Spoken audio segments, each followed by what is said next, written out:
magic mile, the roar of the engines, it's been a while. Adrenaline pumping, the crowd's electric. Tonight's the night, it feels prophetic.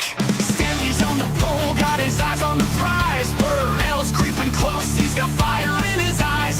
Wolfie in the mix, never out of the fight.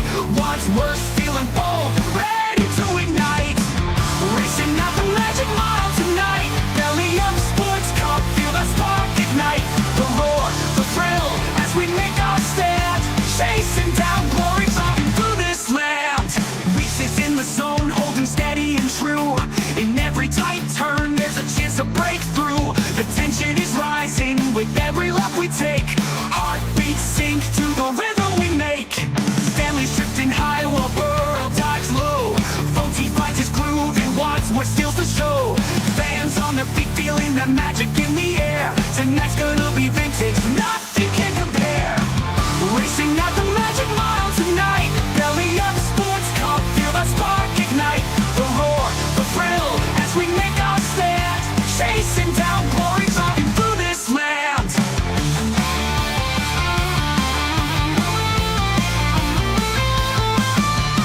Lap after lap, it's a battle to find. Every rival relentless, crossing that line. But in the final stretch, hear the crowd sing. FDT, FDT, let freedom ring. Yeah! Let freedom ring! Yeah!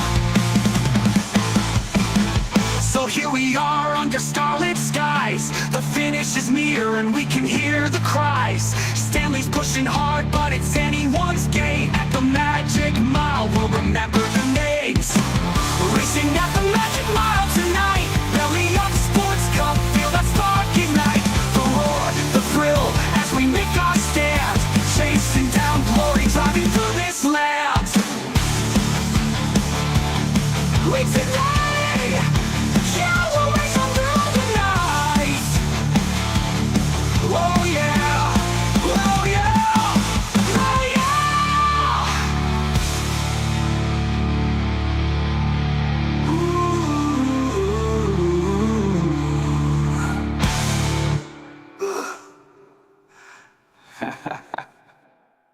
Don't you say that? Today, these competitors of the motor-driven race at a battleground know to most as the Magic Mile.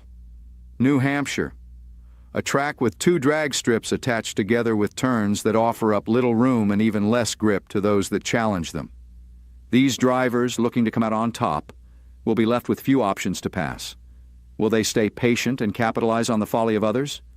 Or will they take the easy road, the road where 8 tires are better than 4? We know how Chad will choose. But what of the rest of the field? We have 150 laps to see how the action will unfold, who will claim the name Magic Man, and who else will be left forced to be the fool.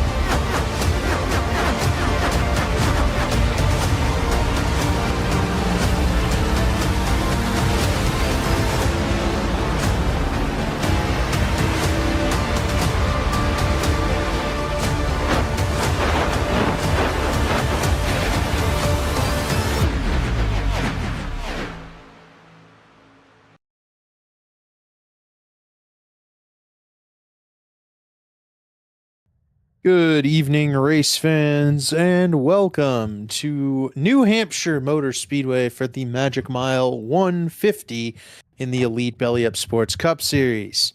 My name is David Westergreen, and joining me in the booth tonight, as always, is David Huckleberry, our producer, and my co-announcers, Zach Evans and James Watson. And Zach, I'll throw it to you first, since you and I were on the call for our last New Hampshire race a couple of months ago at this point in the playoffs last season. What are you expecting tonight? You give me some trends here before the race that seem a little alarming, I would say. boy, do I have some trends for you. This will be the 6th Belly Up Sports Cup Series race at the New Hampshire Motor Speedway. The fewest cautions we've ever had in this series here, 14.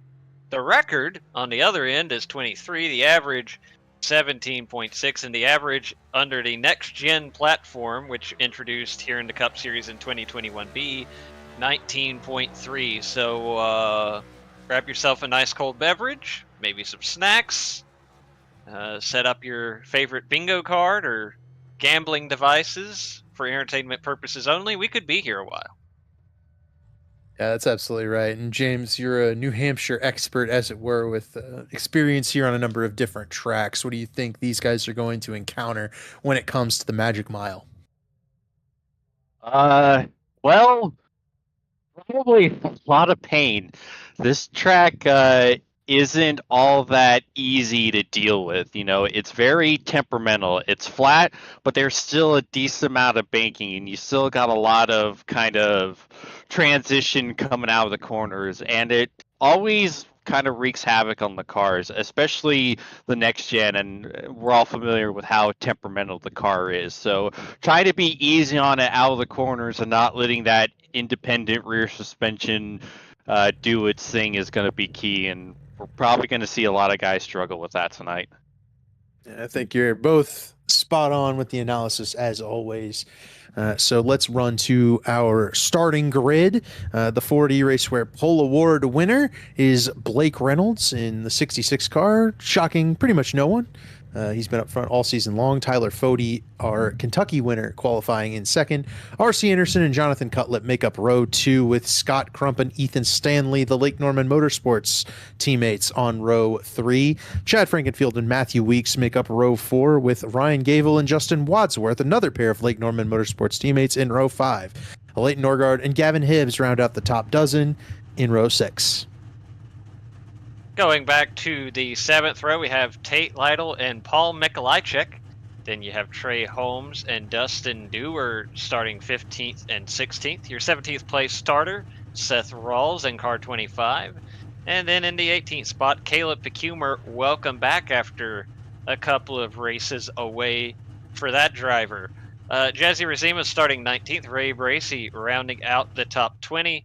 Harrison Talon will start 21st. Nick Massey lining up 22nd. A nice little nose-to-tail line of South Shore Racing entries. 3 of the, 96 or so. Johnny Thomas starting 23rd. Josh Adams rolls off 24th. In 25th will be Gavin Higgins, Ethan Burrell, an uncharacteristic qualifying effort back in 26th. Garrison Hogan and Gerald Campbell will make up our 14th row, with Chris Wright and Jess Story there in row 15. Brent Jones and Michael Hosack make up row 16. Justin Fortner and Josh Personette in row 17. And then it's Michael Goodman and Mark Robilas in row 18. And then the final 3 drivers racing tonight, as everyone will make the show with just 39 entrants. Carlos Acosta, Ryan Schold, and Kachow Corey Abbott rounding out the field tonight. Blake Reynolds begins to roll to lead us off here. I'll swing it back to you guys for some picks. We'll start with you, Dave. Oh, let's see. Who should I pick this week? Feels like Jonathan Cutlip. I'll pick Cutlip, but I think I may have picked him last week, but I'm going to pick him again this week. All right, Zach. He qualified on the pole. He's been knocking on the door of that first series win. Go ahead and give me Blake Reynolds. James? I'm going to go with another chalk pick and go with the 40, Tyler Fody. Give me a Ryan Gable win today. He hated the car. I feel like that'll spark something. And he'll get some advice from his Lake Norman teammates over there. I do believe we have 2 laps. We might not. The pace car might be heading in this time. No, going in this time. I heard the signature. There it is. There it is. Blake Reynolds and Tyler Fody leading us to the green flag here at the Magic Mile. We are underway with the early green flag. R.C. Anderson getting quickly to the back bumper of that Toyota that Blake Reynolds drives. He'll lead us off into turn 1, and it's corner exit that we'll have to be on the lookout for, as I saw Chris Wright back there was on the apron entering turn 1 and 2. He's still down there. Ethan Stanley got pieced of the wall. His car got out of shape on corner exit, but we stay green as the cars scatter away. Guys are diving it into the corners early here. Some guys bouncing off each other. Leighton Norgard into the side of Matthew Weeks. That was almost an incident. Norgard falls back early, lap 1, maybe a little bit too early to do something like that, especially when it comes to Weeks being one of the guys a little more vocal, I think, this week on driver respect. They're hoping to get some green flag laps in here, folks. You know, we're talking about those trends and the alarming potential of this race, but the drivers all want to be clean. We're hoping that they're all able to keep it clean and green, and I know this is a group capable of it. We just need to get them all calmed down, driving within their means. I think that'll be the biggest factor tonight. It's also just kind of a product of the racing itself. You know, I've mentioned it about 1,000 times already, but the next gen is an unpredictable car. It's hard to really understand what it's going to do lap in, lap out. So it's very easy to just make a slight mistake and just have it be absolute chaos for everyone. Especially since you're already made to be as close as you can as possible with how the package is at a lot of these tracks. You can't really get away. Nope. And so it begins. Jesse Racimus got turned head on in the wall by a Leighton Norgard. Looked like Ray Bracey got a piece of it. He may have been able to make it away. There is Chris Wright and Justin Fortner also involved. Coming off a turn 4. Might have gotten stopped in time. We'll get a look at the replay here on the Revelis photography replay machine. It starts in front of Racimus. It looks like is that Caleb Pecumer that maybe gets out of shape? Sure is. Got a little bit loose, saved it, but then Racimus tried to give Pecumer a little room and came up in front of Leighton Norgard. Yeah, and there you see that's where Ray Bracey nowhere to go. He tags the back bumper of a Leighton Norgard's number 12 machine. And this was right as exactly as Mark Rebelis was on the radio saying, and you guys thought this was going to be a caution fest.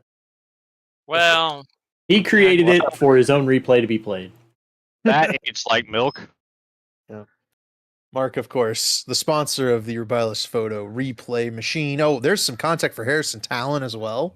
Yep. In this one, we're trying to see who else gets involved. Gerald Campbell might have gotten a piece of this action as well. So Jesse's sideways on the front straightaway. Everybody's up at full throttle there. Caution's not yet out. Gerald gets into Harrison, and Ethan Stanley coming down pit road to fix some of that right side damage, I believe. That'll be an interesting story to follow as he carves his way back through this field.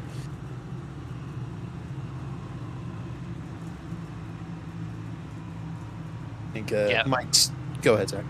No, go ahead.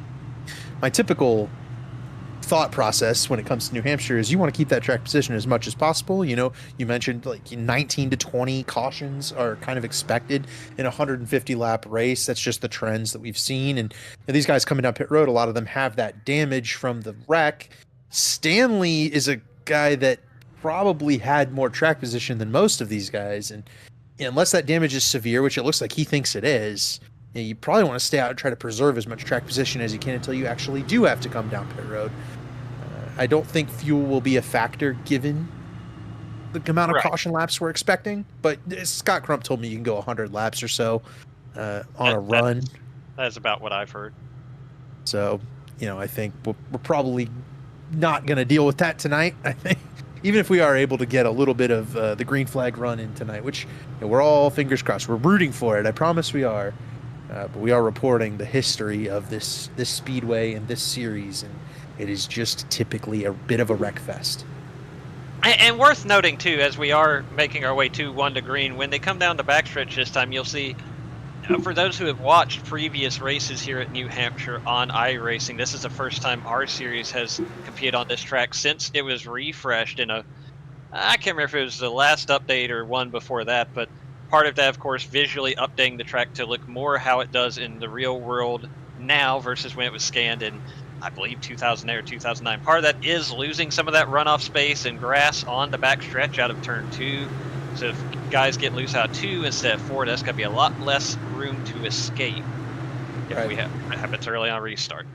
You mentioned escaping. Tate Lytle flipped his number 56 car upside down last time we were here. Flipped it, towed it back to pit road, got back on the lead lap, and proceeded to finish 4th in that race. That may not be feasible this time around with that limited runoff area. Green flag back out. Blake Reynolds with a really good start here as R.C. Anderson and Tyler Fody will be side by side entering turn 1, and Anderson will get the best of driver number 40. Throughout the field, everybody's been able to mind their P's and Q's so far. Here comes Anderson for the lead.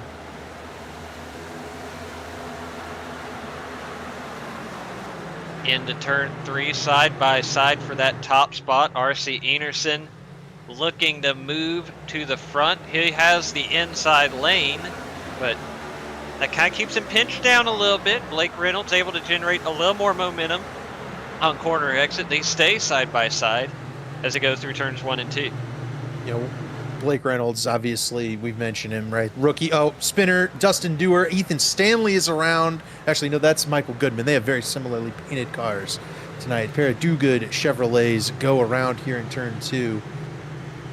Stanley is back there, but he's up to P30. He does not loop it in this one. It is Michael Goodman.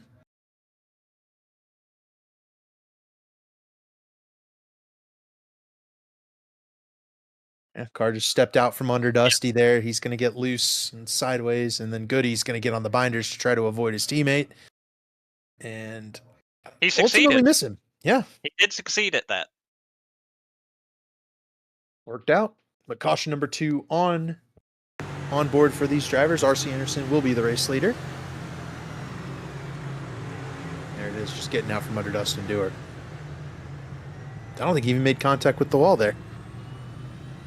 No, I don't think he did, but you could kind of see in that overhead, that first angle, we talked about that transition, some of that banking, just a slight progressive banking here at Loudon. Definitely right there on corner exit, his right side tires were kind of crossing over that white dashed line, and ultimately that's what upset that 32 car. Right. I mean, you know, I don't even know that I've run New Hampshire on this new scan, but, you know, James, you might have a little more experience there. Is that something that is more of a feature of the new scan? Because New Hampshire was always a little bit risky entering the corner, but as I recall it, it was a lot harder to spin that car out if you kind of moved up across those seams. You know, do you have any experience with that in terms of the trouble that Dusty Dewar just ran across? Unfortunately, all of my experience on the new version of New Hampshire is with the Indy Pro 2000 little open wheel car, so they don't quite match up one-to-one to a cup car, but it definitely feels like the grip parameters of the track has changed. It's not quite how it used to be, how we're accustomed to.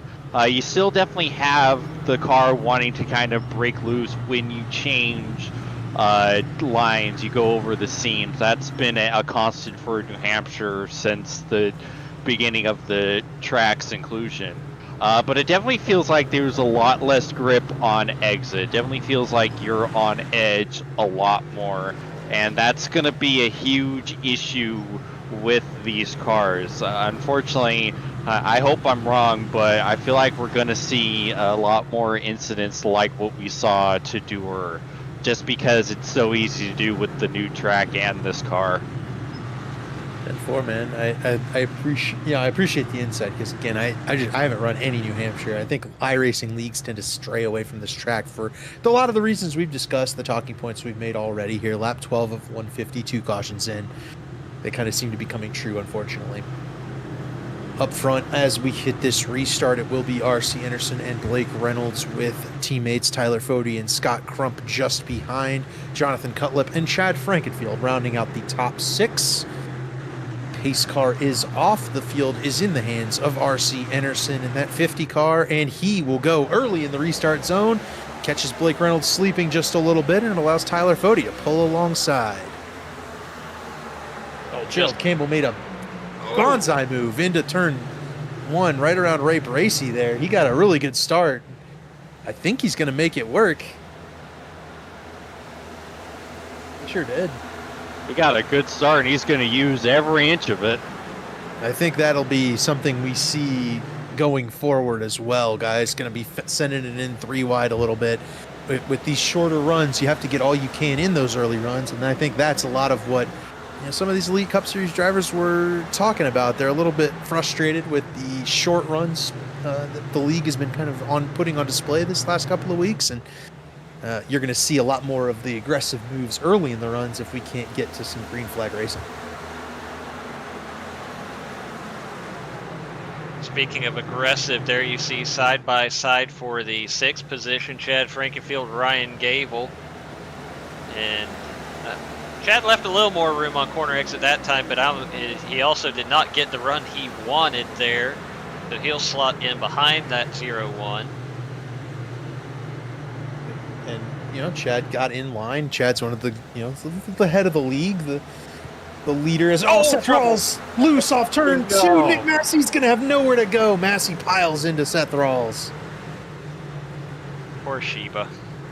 Oh my God. Cautions on the speedway for number 3 here on tonight. I understood that reference. Should have been here with us last week. Seth Rawls definitely experienced that transition issue that we've mentioned here. We mentioned it last year at Iowa. The car just got really light coming off the corner, and he tried to collect it and ultimately was unsuccessful and loops that 25 car. Absolutely nowhere to go for Nick Massey in the 48. Yep, that good old next-gen death wobble.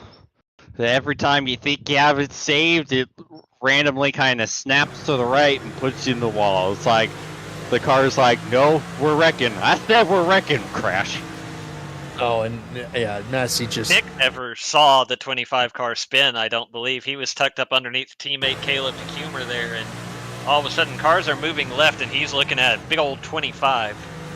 Yeah, that is brutal for Nick, who, Chad Frankenfield likes to post the average finishes of the drivers per racetrack, and Nick had like a 1.5 average finish at New Hampshire. I fear that will now just drop a little bit with this incident, because front nose damage is kind of the damage you don't want to have in this next gen car. That and the wheel damage, obviously, but Nick Massey already off to a bad start. He'll have to drop to the rear to fix that damage. Yep, winner in 2021B, runner-up in 2022B. Was not with us when we ran here one season ago, but that's how we had that average finish of 1.5 that you mentioned. It's very good. Now, last season, to note, he was in race control, I believe. Yes. So, yes, providing value regardless. I want to note, since they were battling there, and I haven't actually gotten to talk about it because they haven't actually gotten to race very much, is that Blake Reynolds has not, I don't think, really raced against RC Anderson a whole lot. They were competitors at Indianapolis, but yep. RC is typically one of the very strong flat track drivers in this league. RC, Fody, Scott Crump would be probably my 3 strongest flat track guys. Obviously, Stanley, Cutlip, very strong anywhere you go, but RC's very, very, very good when it comes to the Phoenixes and the Richmonds and the New Hampshires. And he's going to give Blake Reynolds all he can handle. RC with 2 top 10s and 2 New Hampshire starts in the Belly Up Sports Cup Series, finished 3rd in the 2022B season. Definitely got to be another driver to watch this evening. A pro of iRacing and a pro of real life fighting it out on the simulator tonight on Wednesday night. That's pretty cool. It is. And the pros of Elite, right? The best of the best we've got up here with Tyler Fody. So it's going to be a good show if these guys can keep things green for a little bit, let these guys race it out. Green flag back out once again. RC Anderson leads him down into turn number 1. It's Chad Frankenfield driving the apron this time through 1. So too Ethan Stanley, but just for now, everyone able to keep it clean and green. I'm got my eye though on that exit of turn 2. Looks like they all made it off of turn 2 just fine. But well, yeah, seeing a lot of different lines now. You're seeing some of those leaders working a little bit higher up the hill, but like you were talking about, you're seeing some guys also try that apron as well. I haven't seen the apron make a lot of ground yet unless there's a huge stack up, but I think there's going to be something there if they stick with it. I don't know if you're really going to see a whole heck of a lot of usage on the apron just because of it being a lot more off camber compared to the rest of the banking in the corners. Tate Lytle's giving it a shot. Yeah, and he really threw it in there trying to get alongside, I believe that's Paul Mikolajczyk. It is. Trey Holmes there in the 23 car, Josh Adams in the 22, Gerald Campbell, Caleb Pecumer, Garrison Hogan, all involved in this mix for about 11th place or so. Pecumer a little bit loose, drops to the bottom, and they'll sort it out. The one thing I'm noticing right now is like, Josh front Trey. Oh no! Oh, this is gonna be a big one. Oh dear. Ethan Burrell's going to get damage, and he got piled into by Chris Wright. Josh Personette's involved. Johnny Thomas and Gavin Higgins are sideways up the road. A big crash there in turn 3, triggered when Josh Adams got into Trey Holmes.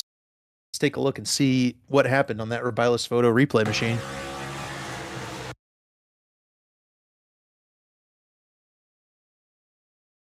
So what's going to be, you're going to see a lot of things here. Obviously, there's the initial contact, all right, from, Josh Adams to the 23 of Trey Holmes. That gets Trey Holmes turned around in front of a significant amount of this field.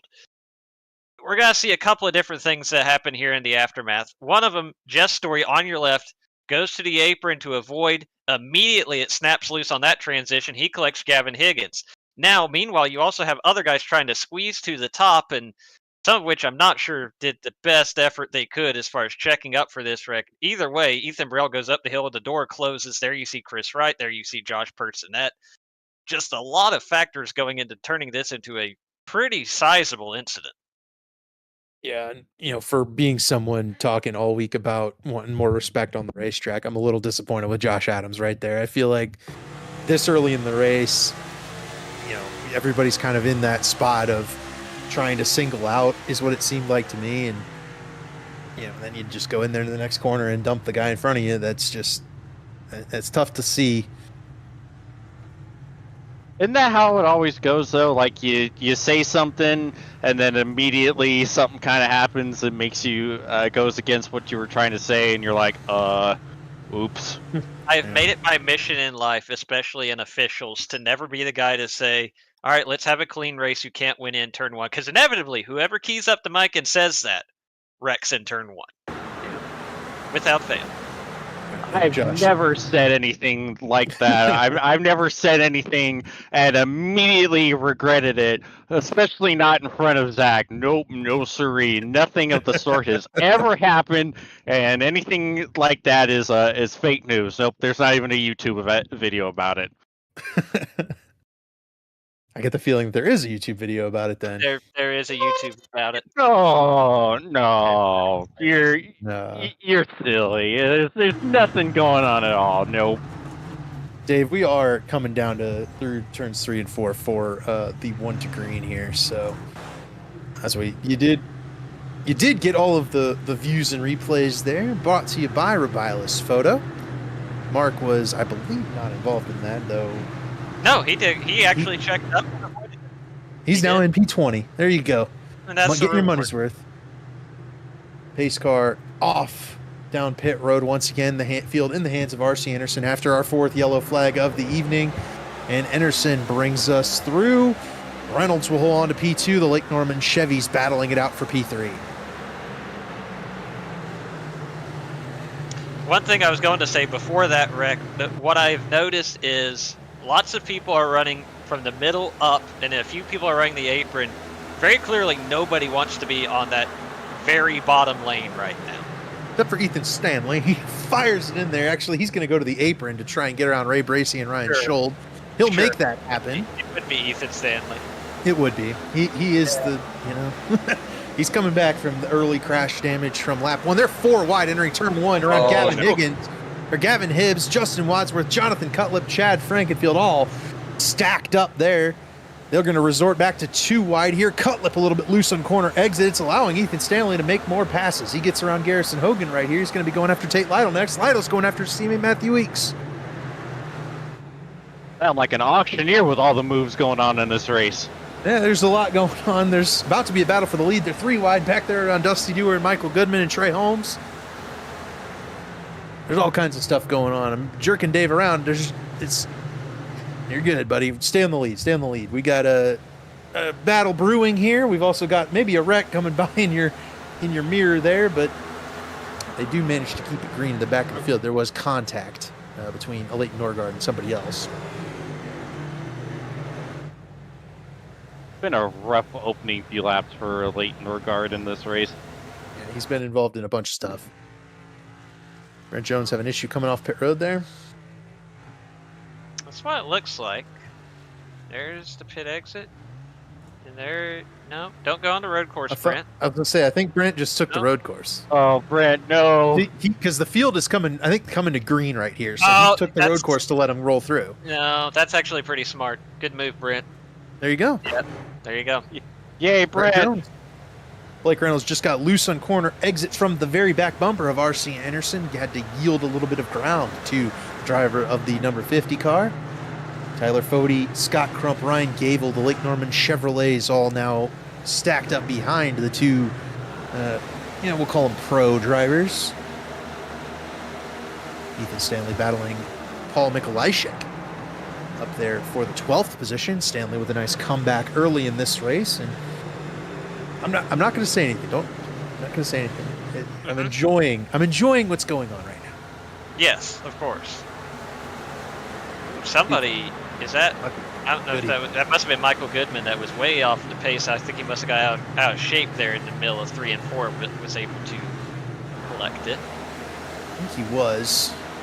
Good now. So Gerald Campbell getting a little bit loose. Battle here between Caleb Pecumer and Garrison Hogan.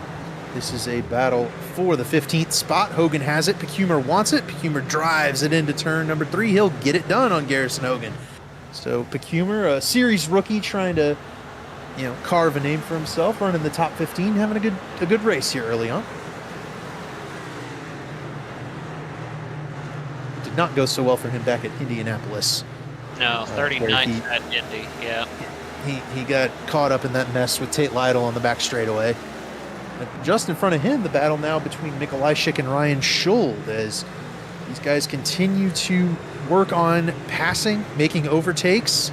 There's another battle up ahead of them with Gavin Hibbs and Justin Wadsworth, last season's champion. Chad Frankenfield and Jonathan Cutlip just up the road have also been side by side in the last couple of laps. Hibbs will clear past Wadsworth. Behind them, I believe Humer's going to get Mikolajczyk. They're still side by side back there. And Stanley's going after Tate Light. Lots of battles up here around the top 10 or 15. Good to see Mikolajczyk out here. Paul is actually a good friend of mine for a long time now, and it's cool to see him out here and doing really well in the stock car. I know Paul from the off-road world. He's one of the best off-roaders you'll ever come across, hence him being a part of Channel 199. And so seeing him do well on the asphalt, it's super awesome to see. That's super cool because I don't have any history with Paul, but I'm glad you do. And he's missed a couple of races this season. I think that transition to the stock car hasn't been super smooth. Who got the wall, Zach? I don't know if he got the wall, but Justin Wadsworth was about 3 different brands out of shape on corner exit there, but got it back under control, still in, holding on to that 10th position. Ethan Stanley's making some of those Blake Reynolds at Pecumer into the side of Schuld. Just about lost it, just about ran Schuld out of room, and I would wager that's a rookie driving just a little bit too hard. Pecumer got it rolled over on the right front, slid the right front tire going into turn 3. He'll lose a spot to Mikolajczyk, lose one to Garrison Hogan, and fall in line. And see if Pecumer can just get in line and navigate being in the top 15. He's got a lot of space behind him. It's a good spot to be. Okay, a little further back, you see this side by side. That is Gavin Higgins and Ray Bracey. Looks like Higgins. Yep. He'll yield the spot to Higgins. Oh, hey, Holmes loose. They're off turn 4. I got you. Gavin now hunting after Justin Fortner in that 26 car. You've also got Josh Adams rolling back through here. Fortner and Higgins around. Fortner's hard on the inside wall. And there's your caution flag.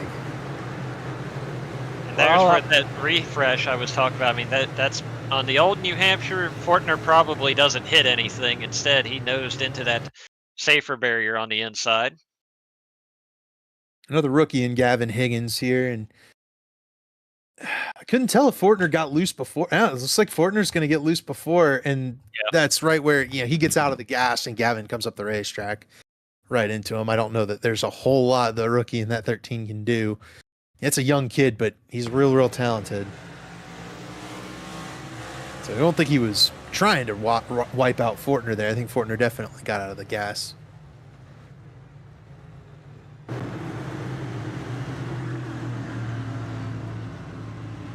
How about an ad? Yeah, it's about time for ads. Looks like some of those guys considering taking tires. Matthew Weeks, the first to take tires. We will take a break while the rest of the field comes down pit road under caution 5 of the Magic Mile 150.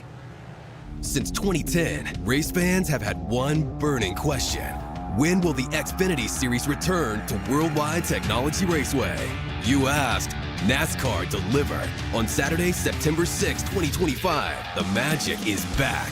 The track that launched the legendary careers of Harvick, Busch, Keselowski, Edwards, and Earnhardt Jr. is now ready to write that next chapter. We're going to introduce you to a new crop of future champions and Hall of Famers. And in the process, we'll create more of the greatest moments in racing history. NASCAR Weekend 2025, the NASCAR Cup Series Championship Playoffs, the Confluence Music Festival, and now 250 miles of the NASCAR Xfinity Series. 2 incredible races, 1 challenging track, a 3-day party of epic proportions. Go to www.raceway.com and lock in your weekend racing and camping packages for as little as $20 down.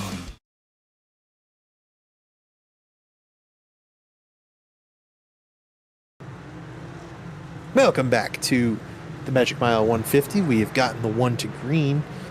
Ethan Burrell's racing the pace car off pit road. I don't know if he made it. Look for the flag here. I don't believe that Jesse Racinas is the one currently wielding a black flag. Burrell looks like he got there. Last week's winner off to a very rough start to this race. Up front of the guys who didn't pit, R.C. Anderson continues to lead. Blake Reynolds running second. Tyler Fode third. Scott Crump fourth. Ryan Gable fifth. Chad Frankenfield there in sixth. Basically just how they restarted last time. Reynolds had gotten close to R.C. Anderson there on that short run. Was not able to get alongside or make a pass. We'll see if this run changes anything. Pace car off. Anderson, green flag. He gets into the loud pedal and gets going. And a big jump for driver 50. In fact, a big jump for Scott Crump. He's able to pull alongside Blake Reynolds.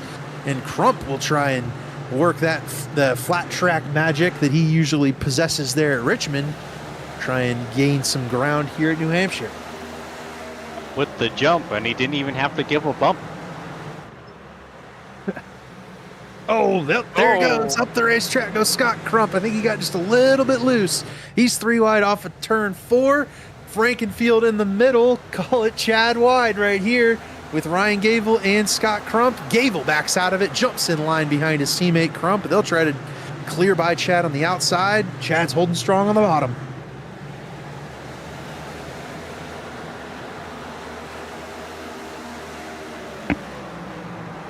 See the call racing incident for our last caution as the racing continues on this restart. Jonathan Cutlip, Ryan Gable side by side. That is a battle for the 6th position. Oh, what a save. Watch Ethan Stanley behind Chad right here because he's been running the apron every single corner with those 4 fresh tires.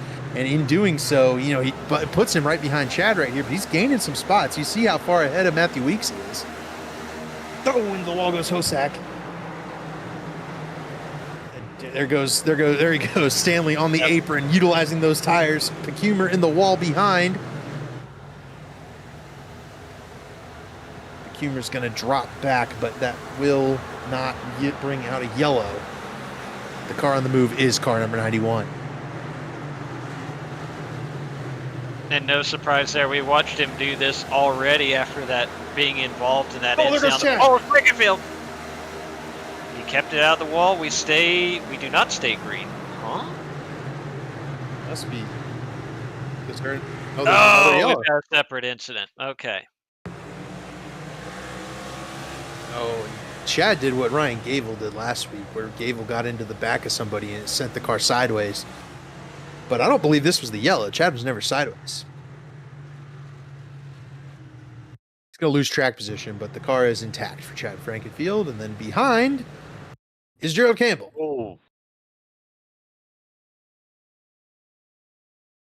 Got loose, bounced off Jess Story, and then put Donald head on in the wall. Oh, Nick Massey barely got around Gerald there. That whole group is guys who've been involved in incidents so far today. So let's go on board with Massey here to watch this wreck, and then we'll go to our second ad break here. And Gerald comes back up, and Massey just about gets into someone for the second time on the back straightaway. All right, we'll throw it to this ad to hear from Gateway, and then we'll be back with the restart after our 6th caution flag of the day.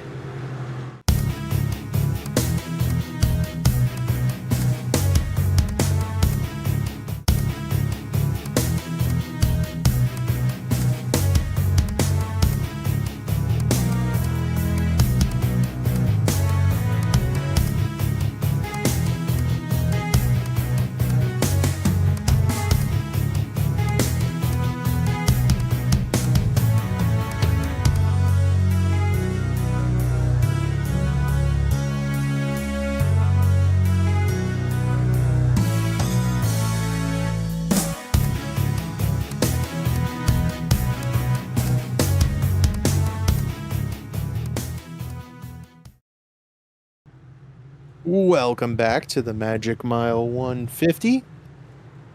It's Magic Mile this week because nobody sponsored this race, but if you want your name to be read every time we go to commercial, come back from commercial, restart the race, etc., feel free to contact Chad Frankenfield over on Twitter, and I'm sure he'll get you hooked up. R.C. Anderson, the race leader. Blake Reynolds there in second.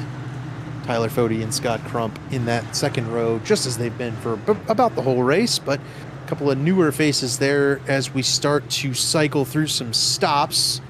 Jonathan Cutlip 5th, Gable 6th, Wadsworth 7th, Hibbs 8th, Ethan Stanley now up to 9th on his comeback drive.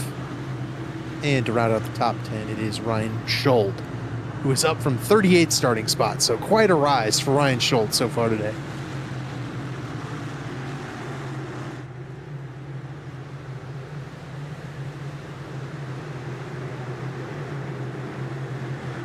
Car heads down pit road. The stage break does end at lap 60, so we're about 14 laps away from awarding that point. Green flag out. Big jump for R.C. Anderson. It pulls Scott Crump through alongside Blake Reynolds. Ethan Stanley's the car driving down to the bottom.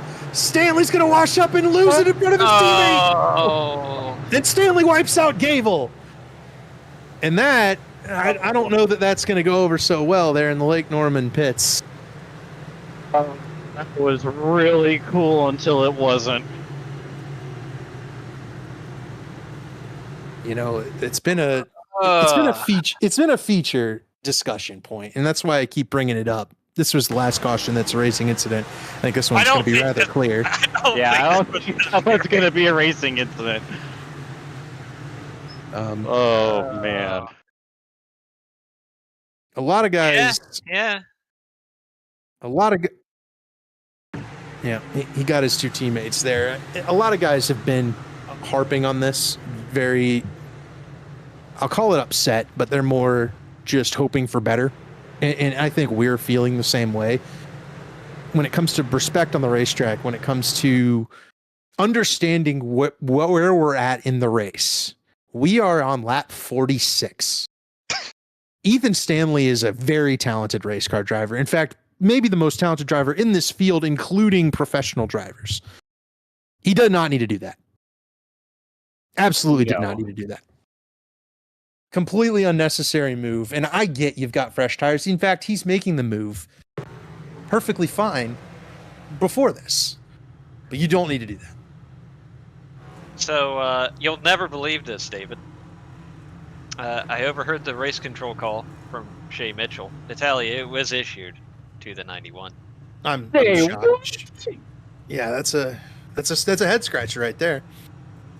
Yeah, that's a tough one, especially, you're Ryan Gable in that situation. You're minding your own business on the outside, giving your teammates some room to the inside, and all of a sudden you're getting cleaned out by Your other teammate. your other Teammate team. jump scare right there. You know? And another thing to the point, talking about a lot of the conversations that have been happening. A lot of those conversations you can go back and listen to, even like Ray Bracey's quick shifts from last week in Michigan. A lot of complaints about why are the people from 20th on back wrecking and not giving us up front a chance to race. Well, you can't blame that on 20th on back. That was all up front from guys who are really good. A lot of the talk has been about respect, and I even tried to get some clarification on it today. Like, what do you mean respect, right? Well, respect would be I've got fresher tires. I'm not going to fire it in, on the apron 3 wide and then wad up a couple of people running in the top 5. That would be I classify as respect, or lack thereof in this case. Well, nevertheless, we're getting ready to go back green with 100 laps still to go in this one. And 10 laps till the stage, and yeah, you can fight for the stage point there, but again, I don't know. We'll let it in the past. R.C. Anderson still the race leader. Scott Crump on the bottom behind him. Blake Reynolds up top. Much better restart for Reynolds this time against Anderson. He'll be able to fight up on the outside, but R.C. gets a really good run into turn 1, and we wrecked Ray Bracey sideways. Somebody got into the wall, but I did not catch who. It was just behind Bracey. Oh, Carlos Acosta. Okay, so we'll see exactly what happened here. Because I'm not entirely sure if they were even connected or not. It was a very odd situation. Here's Acosta. Ray got hit by Norgard here. And then Carlos got on the binders, and man, what happened there? Yeah. I need another look at what happened between Ray and a Norgard up in front of this. But it looks to me like Ray just tried to let off easy and got run over. But I could be wrong. He was starting to turn before I think the 12 got there, so he may have started getting loose before the entry even hit. Yeah, it's hard to say. It's really hard to say. Either way, he managed to save it, and we were probably going to avoid the caution for that if it had not been for the incident with Carlos Acosta. Ray had been running, I believe, in 13th at this point. Yeah, I think that Ray's gets out of shape before Norgard ever gets there. Tough to say. And then I'm not entirely sure what happened to Carlos. I think he maybe just got on the binders and that car hooked into the wall. He might have tried to overcorrect it once he tried to get on the brakes. And that's all she wrote. We're seeing a lot of that today. Jess Story. Connection dropped due to packet loss. Not good news for a guy who already was not having a great night. Right, I think he got bounced off of. He almost got bounced off by his teammate there.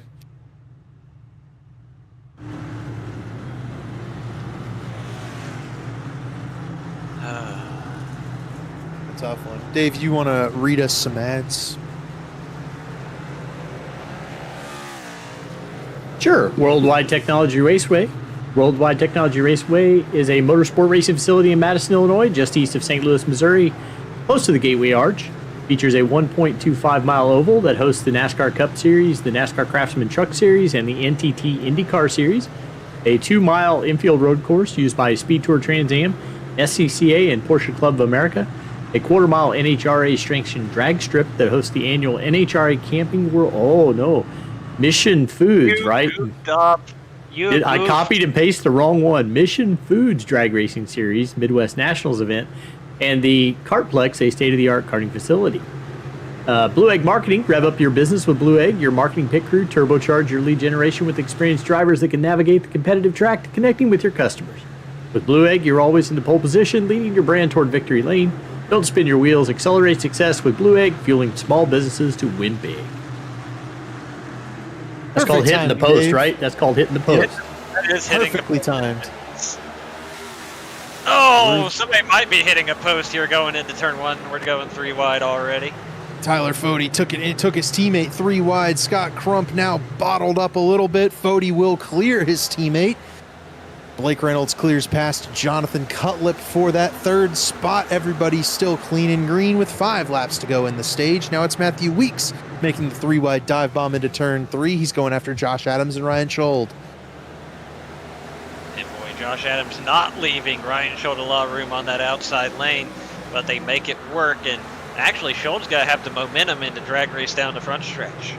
Racing incident in that incident for Bracy and Carlos Acosta.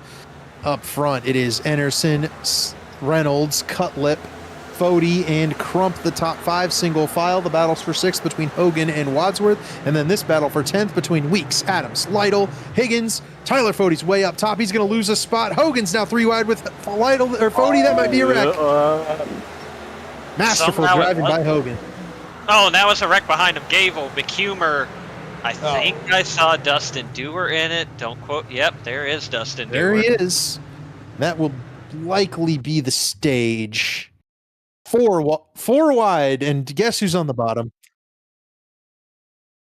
They're going to run out of room here. They sure did. McHumer tried to yield some room to Goody there, gave him a little space. That doesn't work. And Ryan Gable up on 2 wheels. Stanley able to sneak through. Oh man, it was a big hit there. And yeah, I mean 4 wide is just not going to work, and especially not for what are we 20th place here. So I'd love to rewind that just after we go through this angle to see exactly how it ends. But I would love to see how we got 4 wide. Yeah, me back too. it up just a little bit to see, who was last to the party. If you okay, well that's got to spell it out. Were you for us. shocked? I'll tell you, Zach, I am shocked by these developments. Look at Ethan Burrell right here. He could very well. And it does get not in help. there, and I he just think doesn't. And it did not help that I think McHumer may have gotten into the back of Dustin Dewar just a little bit and stuck him up the hill as well. But either way, Chad was taking them 3 wide, and then it became 4 wide at some point in the corner. Yep, there's that. And up the hill you go, sir. And now we're 4 wide, and yeah, it didn't work. Did not work. Ugh. A lot of the field pits, a lot of the field stayed out back here. So there's going to be a whole new set of drivers up at the front. I do believe that we called stage, so RC Anderson wins the stage. He'll grab a playoff point. Don't know if RC is going to make enough races overall in order to get there. Here's the onboard for Ryan Gable, up in the air on 2 wheels. There's probably some significant damage on the 0-1 after that contact.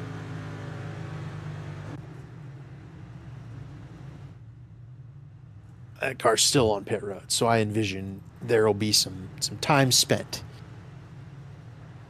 fixing it. Man. So Trey Holmes is your race leader. He stayed on the racetrack. Justin Fortner is running second. Michael Goodman is third right now. Chad Frankenfield fourth. Corey Abbott in the 5th spot with Mark Robilas 6th. Ray Bracey 7th. I mean, he had just pitted. Did Ray Bracey, got that because he got spun out on that last incident. So this front 7, I mean, their tires are not going to be very old. These fast guys are going to be picking their way through cars on equal tires, but maybe, well, I won't say not equal driving, but, drivers that are not all used to being up at the front of this field. The aggression level may tick up here, and we might see some further problems after 9 cautions and 60 laps. Fine, it's not like we've seen any of that already.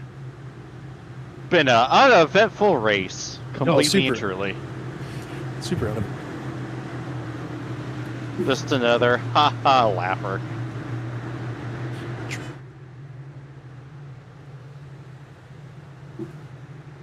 Field, he's got the track position over some of these other guys. We'll see if Chad can make it. So I believe we were having some audio issues there with David Westergreen. Nevertheless, back underway. Trey Holmes out front. You're cutting out a lot. Yeah, I don't know if it's your mic or Discord being Discord, but yeah, it's been a bit of a thing.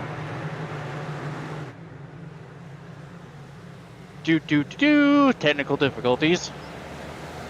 Well, as we continue on here, Trey Holmes leading. He got out to a pretty good jump on this restart. And meanwhile, Chad Frankenfield up to second. Justin Fortner slots into that third position. Somebody's way up the hill. I believe that was Michael Goodman. And they're going to stack up behind him. And Michael Hossack is spun on the backstretch, but he is off the racing surface. That will not bring out a yellow. I don't know if we'll get a chance to see what happened there on the Rebelist Photography replay machine or not. We'll pull it up real quick. And yep, he just gets caught in the stack up there when Michael Goodman lost pace. All right, David, do we have you now? I believe so. Tate Lytle just got super loose coming off turn 2. Yeah, we've got you. All right.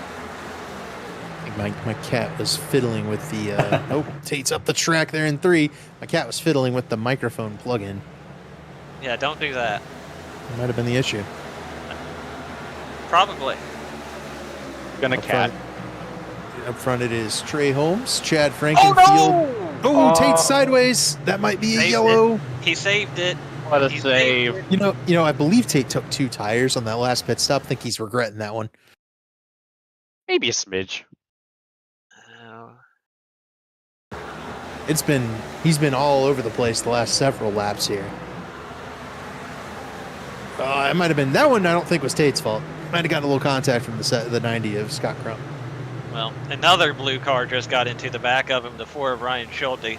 Get him up and out of the groove a little bit on the exit of the corner. He just went and shouldered him out of the way. We'll I regret nothing. I'll give it Blake a 6. Reynolds. Blake Reynolds is on the apron trying to take the lead from Chad Frankenfield up front. Chad and Blake both got by Trey Holmes on the last lap. They're 3 wide for 6 there with Corey Abbott, R.C. Anderson, and Tyler Fody. Frankenfield leads yet another lap. And Zach, you might be able to fact check me quickly, but I'm pretty sure Chad's led just about every race this season. And, you know, he's had some decent runs, but really hasn't had the finishes, I think, to reflect the pace that's been in that 15 car. I will work on that. That is not a stat I had prepared. Hey, we finally found the depth of Zach's research. He does not keep track of everybody's laps led. No, only one lap that you lead matters. That's true. And perfectly encapsulated by the season Chad Frankenfield's had so far, where Pin brother. you know, led some laps, but a lot of those results just have not quite been on par with the pace shown. Ultimately, Blake Reynolds does go by. Especially at IMS, like a couple weeks ago, he was absolutely one of the major players in that race, and ultimately just wasn't there. And we're under caution again.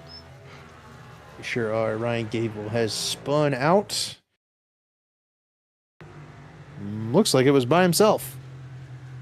Maybe not. Nope, yeah, sure was. Oh, holy overcorrect, Batman. He was heavily damaged, I think, in the wheels, and other various parts of that car were significantly damaged after that contact on the front straightaway. And it's already super easy to do that in this car, on a car that isn't as damaged as his. You want the good news or the bad news, David? The bad news first. Okay. The bad news is you were wrong. Well, that's hardly shocking. What's the good news? The good news is he has led in the last 2 Cup races. Oh, there you go. He did not lead in any of the first 3. You should know he didn't lead at Zandvoort. I mean, come on. Oh yeah. Well, yeah. And Fort But he Worth. also did not lead at Daytona or Kentucky. 19 So what- laps at Indy, 5 laps at Michigan. There you go. So what you're saying is he's led in every race that I've been a part of. Right. Yeah, the James races. There you go. Yes. Maybe you're his good luck charm. Yeah, Well, I should say maybe. that he finished 31st last week. I was gonna so say. maybe that's not it. But What can I say? I'm a blessing and a curse. Depends on whether or not you like Chad Frankenfield.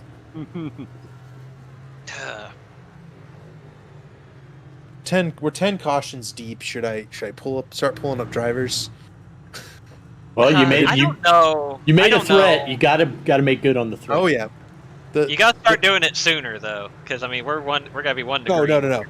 I'm discussing it for the next next caution. yellow. For sure. Yeah. So we're going to start pulling up random drivers, bringing them in, forcing them to talk to us, since they're the ones making us wait 10 times in 70 laps. And maybe the threat of having to actually talk to us will make caution stop happening. Look, we're not going to go with that being any sort of possibility, but the mere fact that it could help a little bit, that's what we're gonna go with. We're gonna do our best.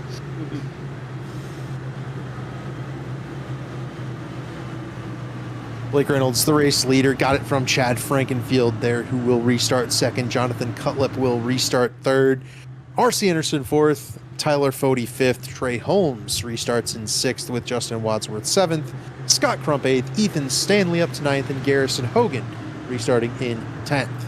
Pace car down pit road here once again. Lap 70 to 71 complete. Blake Reynolds on the loud pedal. We are racing again. Cutlip going to try and clear Frankenfield. So too Tyler Fody. And Ethan Burrell took the shortcut there going into turn one. You can see him on the bottom of your screen. Burrell ran in full different lane than anybody else. I think he slotted back in right where he right where he came from on that one.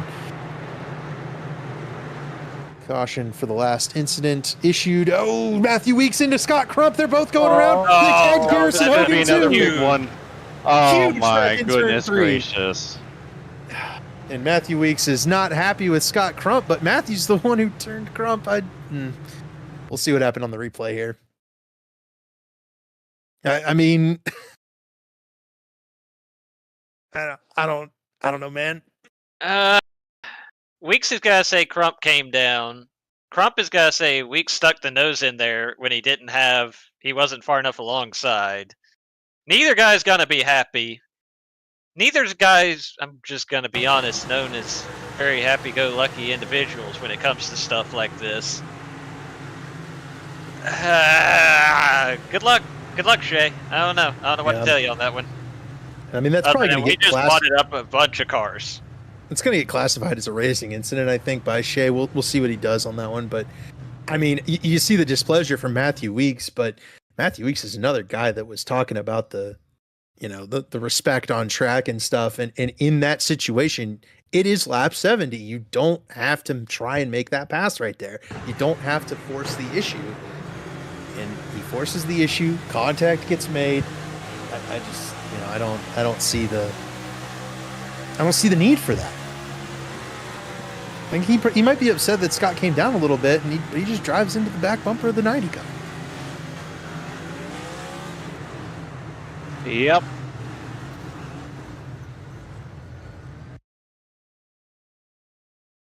All right, drivers involved. I saw Hosack involved. I saw Bracey involved. Let me see if we can't gather who all took part in that one.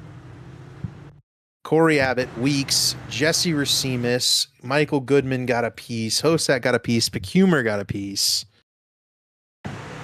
Hogan got spun out. Mark Rabilas was in the wall as well. Is that 10 cars?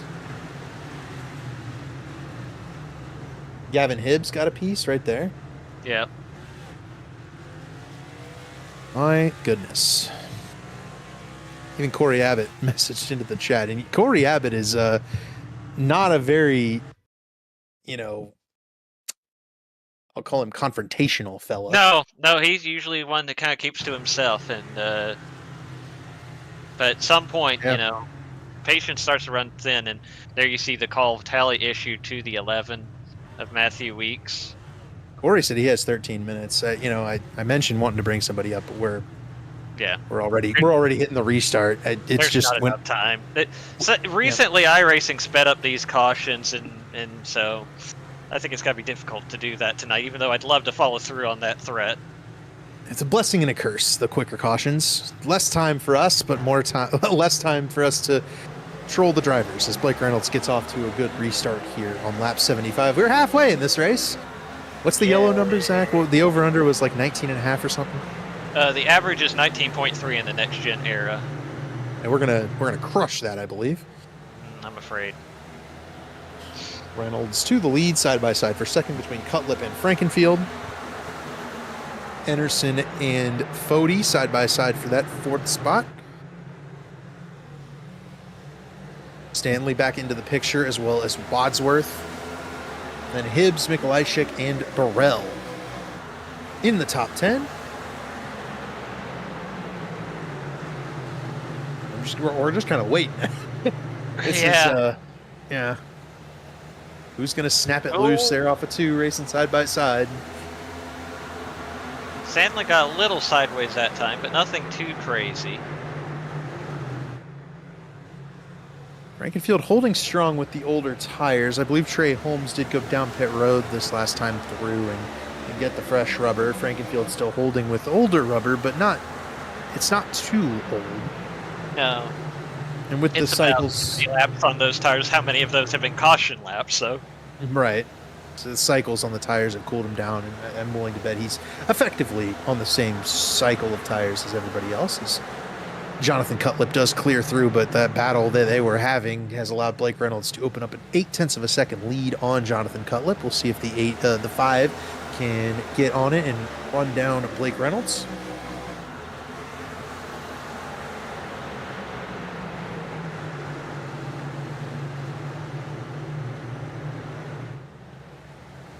Blake Reynolds able to... Oh, trouble. Michael Goodman around in turn 2. He is on the apron. Has not brought out caution. I don't know if he's going to be able to back up onto the track without bringing out caution, though, because he can't go forward. You see, he's trying. He doesn't want to bring out the caution. Oh, goody. Go, go, go. He did. Oh, but he ran into the wall doing it. I mean, and that is there an inverse? Is there an inverse tally? You know, Goody's obviously got some damage and stuff here, but the ability to keep us from getting under caution there was pretty remarkable. There probably could have been a yellow for that one. I mean, he legitimately hurt himself in the process, because you're gonna see he drives into the wall trying to get away, and that definitely bent the left front of that 44 car. So you have to admire the effort. He quite literally sacrificed his own car to keep this race under green flag. And that's why we call him Goody. Yep. We certainly appreciate the effort up here, as the race does stay green. Goody's car obviously wounded back there in 32nd, but I'm wagering that someone else will bring out a yellow and afford him an opportunity to come down and get some of that damage fixed. Blake Reynolds there, your leader. He does still have that 0.8 of a second lead over Jonathan Cutlip. It's now extended to 0.9 of a second. Frankenfield remains in third, with Fody fourth and R.C. Anderson in fifth. The battle is for sixth between Wadsworth and Stanley. Ethan Burrell's lurking after some of those adventures early in the race. He suddenly found himself up here in the top 10.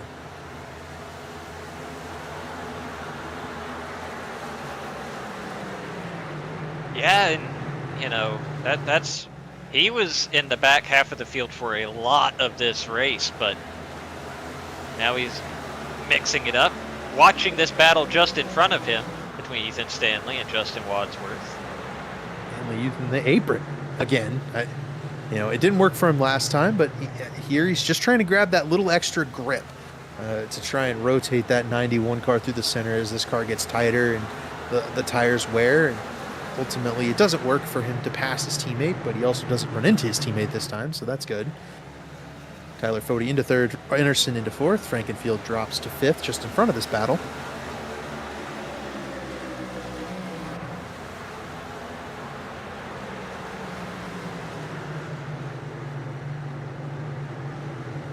Ethan Stanley definitely has some pace here, and he wants to get around Justin Wadsworth, Chad Frankenfield, but again, just gotta be smart finding a way to do it.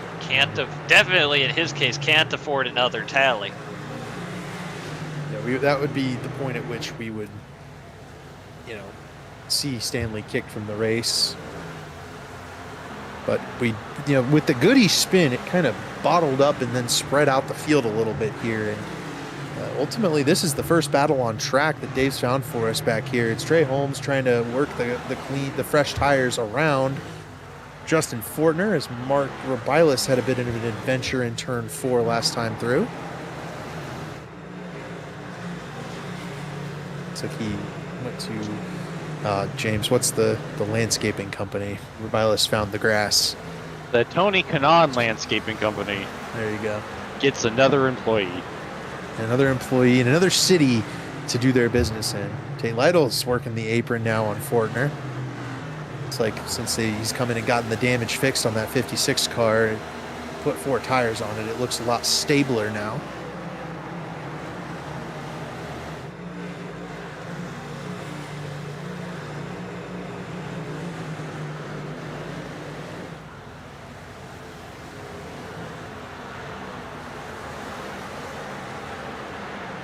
Single file all the way back to this battle right here that we're continuing to keep an eye on as Tate Lytle continues to poke out from behind Justin Fortner in attempt to acquire the 15th position away from the driver of the 26 car. We'll go on board with Tate Lytle. We'll see if he's shifting, how he's using that apron. Try and make a pass here at New Hampshire.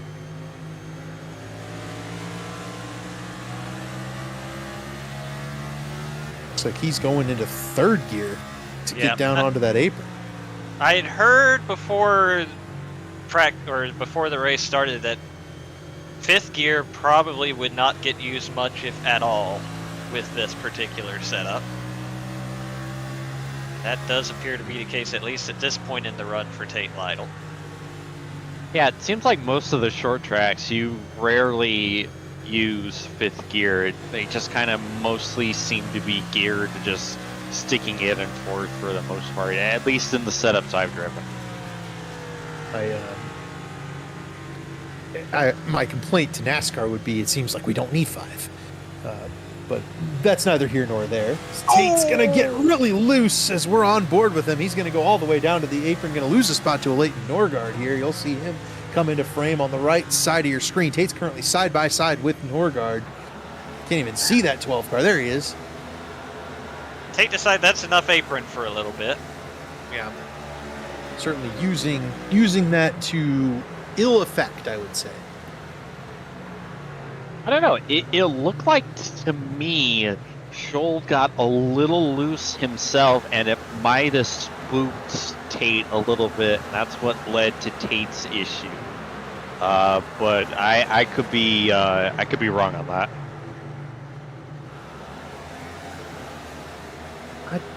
I think it is Fortner, but I think I don't know if Tate saw it. I think he was just also loose. is the thing here is he's gathered it up. He's gone right back after him. I think he just putting it a little bit too much gas on the corner exit there, trying to get that pass made. Another side-by-side battle is occurring up in front of this group. It is Justin Fortner and Ethan Stanley once again. Stanley is back on the apron, trying to make that pass work, and he will get by his Lake Norman Motorsports teammate here. Justin Wadsworth. Wadsworth, yep. Let's just say, who did I say? We are Fortner? short. You did say Fortner. We are short one Justin this week. But Why? That's a good question, Zach. Why are we short one Justin? Yeah. So we're short a lot of drivers tonight for different reasons. Justin Vandermarl, 1 race suspension for the incident with Ray Bracey last week in Michigan. Jed Green, I believe 1 race suspension Yes. for tally accumulation. Ty McIntosh, I believe, is watching under the weather. Yep. He was Hi, not Ty. suspended by anything other than The weather. his own physical being. Whoa. There's Justin Fortner trying a rallycross layout. We're down Nick and Delicato. He is, I believe, self-suspended. We'll call it self-suspended. Yeah. Hi, Macintosh is in the chat. How you feeling, Ty? Yeah, I hope you're feeling better, Ty. He's messaging me as well, noting that we do have Seth Rawls in the waiting room. We know, Seth, if you just hang out, we'll get you on the next yellow, if we do get one. Blake Reynolds is putting it on him, though. He's got 1.7 seconds on Jonathan Cutlip and Tyler Fode right now. That space he accumulated on the restart here has only grown. Well, there's the yellow. I don't have eyes on it. Johnny Oh! Thomas is around. Oh! Whoa, that was not A little what bit you want to alarming. see if you're the leader. If you're the leaders. A touch alarming. We'll get a couple of replays of Johnny's incident here. Looks like he just was a little too low on corner exit. Oh, poor Carlos. Another one for Carlos. Harrison almost T-boned Johnny there. Get one more view, maybe an onboard from Harrison's point of view here. And then I'm going to bring up Seth Rawls. Yeah, let's get that interview in. Maybe go, race pace here for Harrison. He's been involved in a couple of incidents tonight, just hanging out at the back trying to finish this one off. And here comes Johnny down the racetrack. Oh. Good job by Harrison to get it woed up.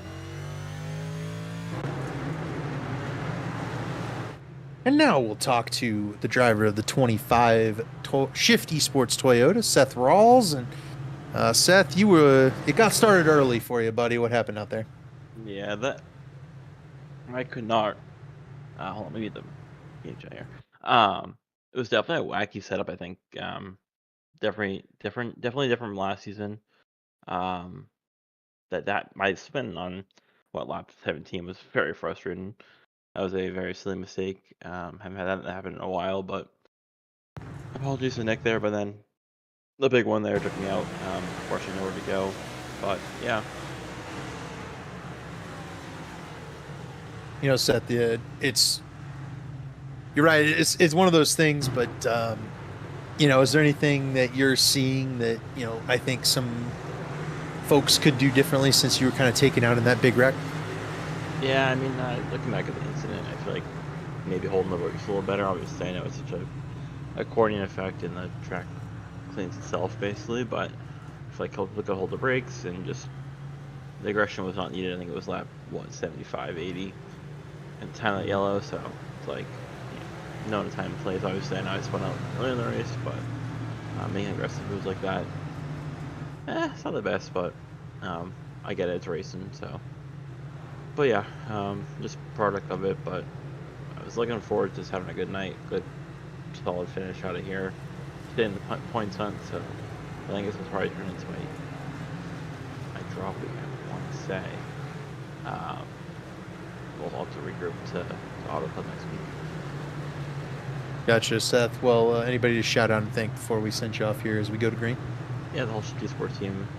Not the season we wanted to have, but we're putting the effort in every week. And then Josh hopefully is going to finish this one out for us here, give us a good finish. And we'll regroup and go out west. And obviously my sponsor, Taylor Digital Solutions, reach out. Get any marketing, social media, logos, you name it. TaylorDigitalSolutions.com. Thank you guys for broadcasting. I'm going to go watch it after this and laugh it off. And then I'll watch Quick Shifts later. Awesome. We appreciate it, Seth. Have a good one, buddy. See you guys.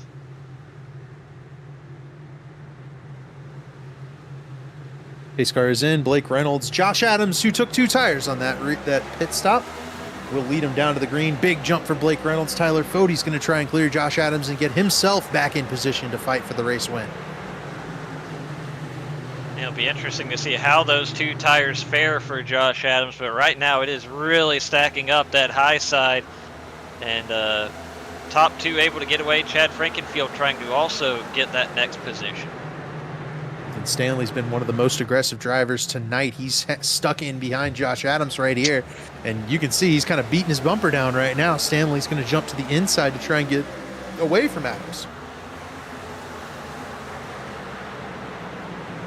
Yeah, Yeah, a little squirrely under braking there for Stanley behind Chad Frankenfield as well. Definitely eager to get. He sees those front two driving away. And car on the wall. Yep, that was, I believe, Gavin Hibbs that got a piece of the wall there. There goes Chad. Stanley going to clear by Adams this corner. Wadsworth and Cutlip are now the drivers trapped in behind Adams. The two tires is not as squirrely for Adams as it was for Tate Lytle, but it's not fast. Battle for the lead up front. Tyler Fode's going after Blake Reynolds. Side by side for the top spot, side by side for third as well behind them. Here we go. Tyler Fode on the inside, Blake Reynolds on the outside. Reynolds and Fode keeping it off of him, but running him very close, trying to push that 66 car up the track a little bit, force him to run a little bit higher than he wants to defend that spot. Reynolds doing a good job of playing defense on that outside line. Fode knows that move very well. Fode again running that middle lane, trying to just force Reynolds to move up the track ever so slightly. I tell you, it's impressive from Tyler Fode that he's able to be this competitive with that damage that he got from the big one with his teammate earlier in the race. That is significant damage. Look at that. The front end is just completely caved in like that. That's not good for the aerodynamics, and you need aero at a track like this. So this is Fode doing Fode things, being able to battle for the win with that handicap. Oh, we got one a little out of shape. It's got to stay green. Gavin Higgins got sideways through turns 1 and 2. May have been. Wentz is in the wall down the back as well. He got loose and smacked it. They're still side by side for the lead. Sorry to pull us off there, but Weeks just about killed the wall. Might have ruined the rest of his race. Fode does not get by Reynolds. That battle will cease for now. Ethan Stanley lurks in third as he cleared by Frankenfield. Wadsworth hunting after Chad now for that fourth spot. Burrell has gotten by Josh Adams for fifth. Cutlip and Anderson have been kind of stuck and slid all the way back into 8th and 9th now.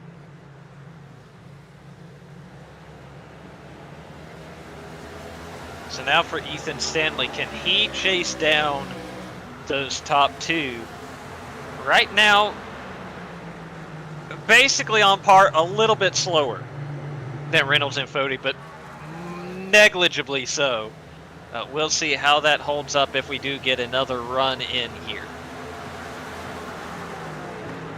Let's see, because I also think Fode might have. Oh, sideways is Chad and Wadsworth got together again. That's the second time in 2 weeks those two have bounced off each other.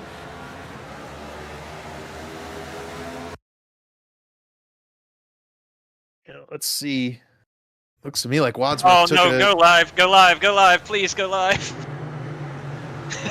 Because Chad drove it very deep into turn 1. He is clearly not happy about it. He didn't wreck him, but he definitely let Fortner in the wall. Yeah, he wants to get to that 6 car real bad. It's the contact was Wadsworth cut it in on Chad there, and I guess misjudged it a little bit, but we'd have to take a closer look. Wadsworth's now side by side with Anderson, Chad side by side with Hogan. Wadsworth and Anderson making contact. Chad's now in behind. Alley potential high. Alley potential high. It's alley potential very high. The Rebilus replay photo is eagerly awaiting the results of this one. Chad is really, I mean, you can tell by the body language of that car, he is driving angry right now, and hopefully he'll cool down a little bit here before he gets back to the 6 car, but you can tell he's really driving it into the entry on a mission right now. Yeah, he really wants to chat him up. I think, the best medicine for something like this might also be a clean pass, right? 100%. Hey, I can do it. Why can't you? The kind of answer, right? That's what I'd probably want to pull off here. I'm certain I understand Chad's frustration, though he has been run into by the same car 2 weeks in a row. We might be good now. Well, first, now how did you get here, Mark? Matthew Weeks on pit road. Wadsworth just got out of shape on the back straightaway, and that'll slow him up to the. Yeah, maybe not. There goes Mark. Yep, there went Mark. He did There's that a wall there, just so, Mark. he did that just so we could play the Rubilis photo replay machine. Sure. Generate views. Weeks pulled it in and pitted. You see Abbott there as well. He had been damaged earlier in the event. Wadsworth is going to clear by Ethan Burrell. Looks like Ethan's struggling a little bit.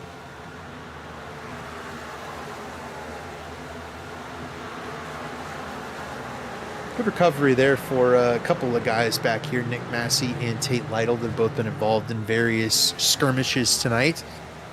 Just in front of them, Paul Mikolajczyk having a really solid night there in 11th spot.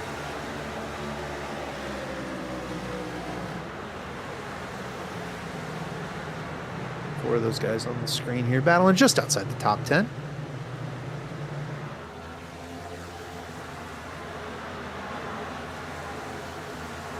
Here comes Tate Lytle on Josh Adams. The only real battle right now occurring in this top 12, 15 or so. Tyler Fode's about 0.2 of a second off the lead up front, but I've got my eye on that. That's not really a battle at the moment. It's just this one between Tate and Josh Adams. Adams falling back on those two tires at this point, 13th position, and could be 14th here shortly with Nick Massey to his inside. Massey, the driver that clobbered into Seth Rawls earlier in the night, you know, in that aforementioned spin when we were talking to Rawls. And like I said, a good recovery drive. It's what you need to do in a race like this. The attrition seems very high. A lot of guys heavily damaged. Right now, we're sitting with just 28 cars in the lead lap, and some of those have very heavy damage, like Ryan Gable, who is kind of in danger of going a lap down here shortly. And they see him there, so you know he's coming off at the start-finish line now. Blake Reynolds is coming off of turn 4 right now, and that 0-1 is going to be in danger of going a lap down in a little bit if this race does stay green. Side-by-side battle, Garrison Hogan, Chad Frankenfield. Well, it was.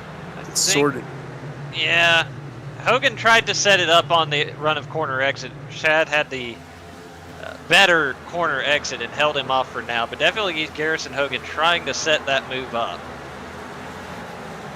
Hogan running 9th, trying to bypass Chad and get into the 8th spot. He got spun around in that incident between Matthew Weeks and Scott Crump in turn 4.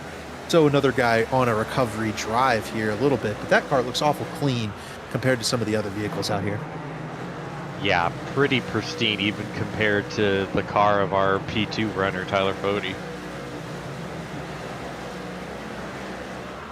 Fode is giving Blake Reynolds a little bit more of a challenge over the last couple of laps. He's changed his lineup. He's trying to enter the corners a little bit higher, set it up, and then get a run down the straightaways to go after Blake.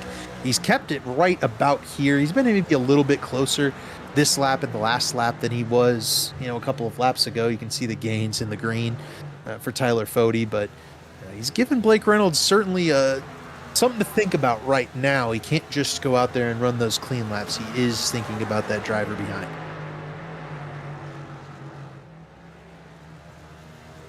And we've talked obviously to Blake Reynolds a lot after these races with the strong runs he has had.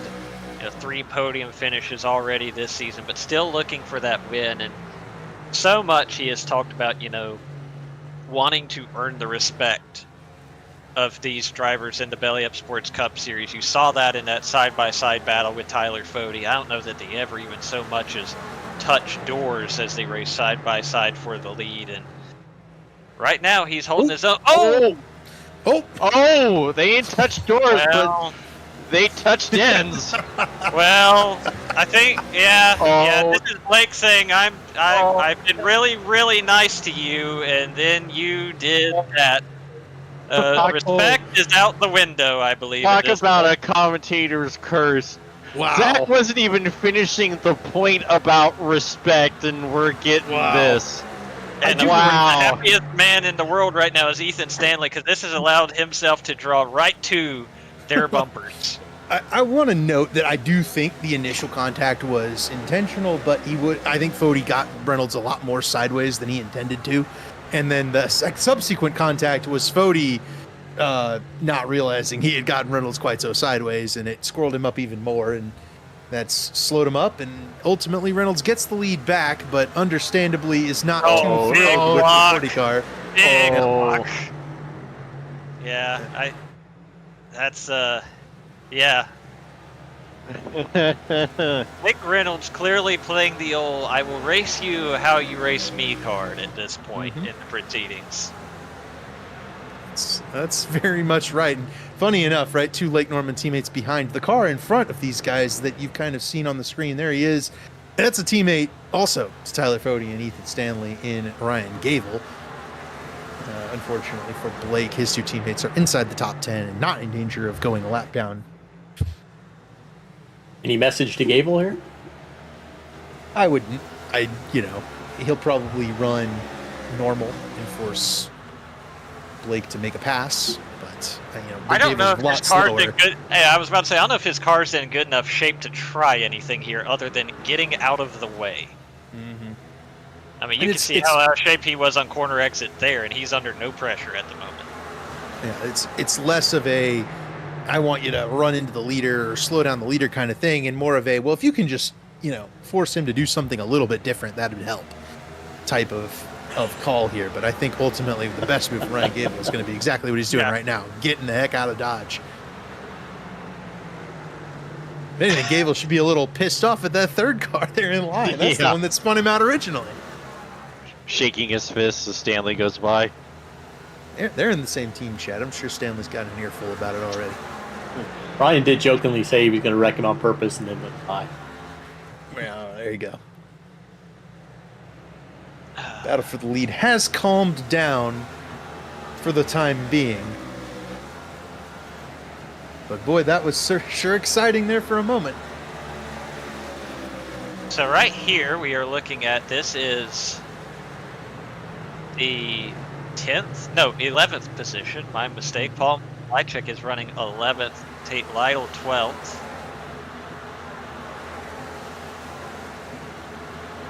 They're unable to get around the driver of the 57 car for Channel 199 Sim Racing.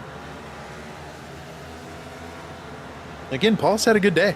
I would say an 11th place run is really solid. Tate, this is not a good day for Tate's standards, right? Well, no, but at the same time, his last two races have been well off that standard. Brickyard 400 did not go his way. Michigan did not go his way. I mean, I believe it was the Brickyard 400. He ended up upside down. So I think he'd be happy with the 12th at this point. Yeah, knock on wood, considering that the car is on its wheels, that is much better than prior races. Hopefully commentators curse notwithstanding. Prior races here too, right? Tate Lytle last time we were here ended up upside down. Hold on, Tate. Don't listen to us. Hope make the prophecy come true. Battle closer than this one right now is heating up for right there. Chad Frankenfield and Ethan Burrell fighting it up for 7th spot. Burrell has it. Chad wants it. They're lapping around Ryan Gable. Chad's going to look to that inside, try and get around Ethan. Looks like this 37 car might still be afflicted a little bit by that crash damage. Oh, definitely. Because, yeah, he has not had that typical Ethan Burrell pace, though he did qualify back in the field. Ethan qualified 26th. I do feel like he's been just a touch off this week, but, maybe a little bit of that is, hey, you won last week. It's a track you don't really like. We'll see what happens. Let the chips fall where they may here. It'd be funny if this is a track he doesn't like, because he has 3 podium finishes in 4 races here. I'd love to run that well at a track I don't like. He said I'd something love to about run it. Let that me well find at a track I like. it. I know, right? Let me see if I can find what he said about it.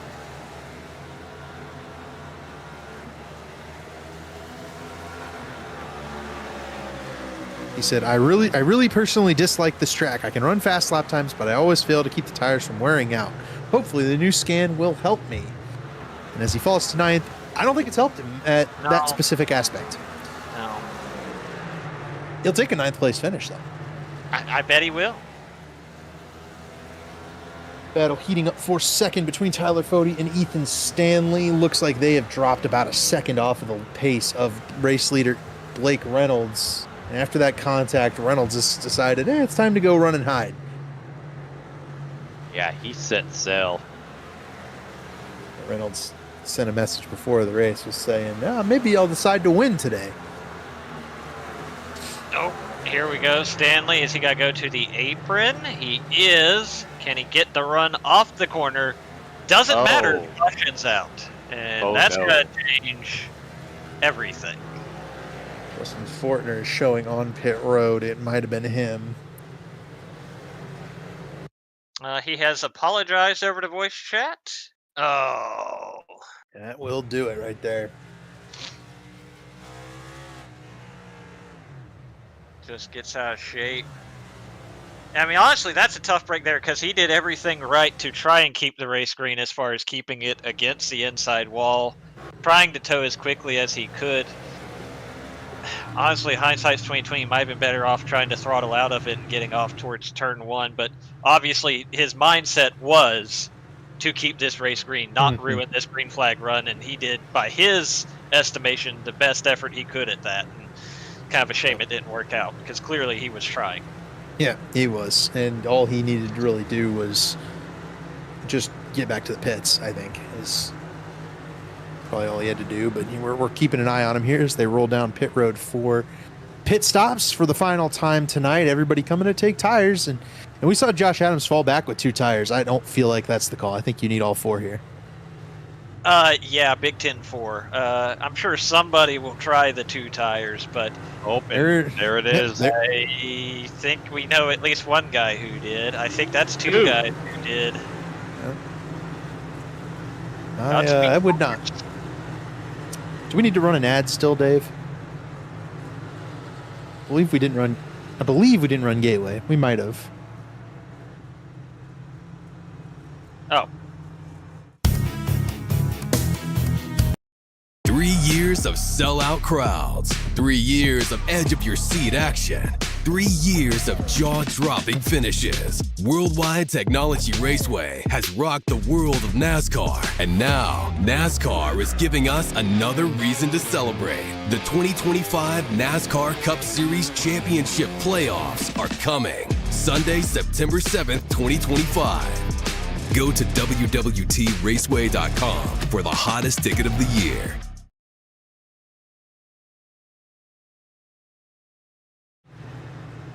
Welcome back to the Magic Mile 150. We are 1 to green. Ethan Stanley and Gavin Hibbs took 2 right side tires after a fairly lengthy green flag run. Zach, I don't think that one's going to work out very well.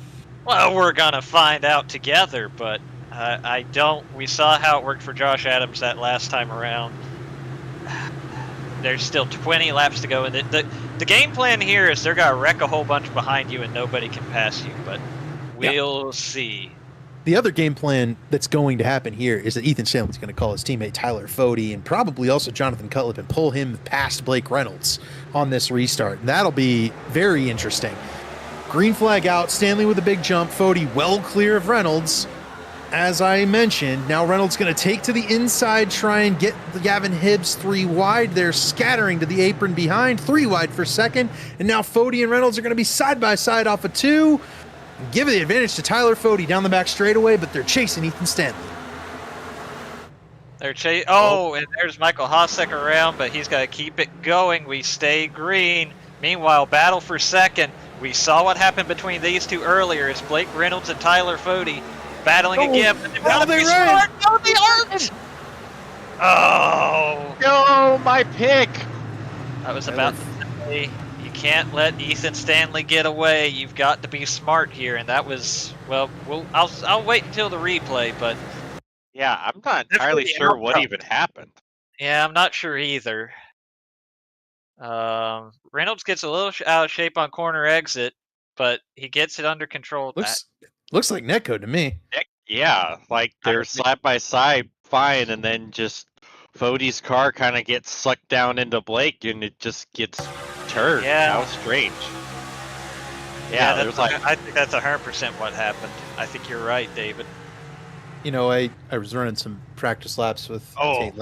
Tate Lytle, who's my teammate over on Thursday nights, and we had something happen almost exactly like this yesterday, where I was very confused because my car sucked him sideways and he spun out, and I was like, "What just happened?"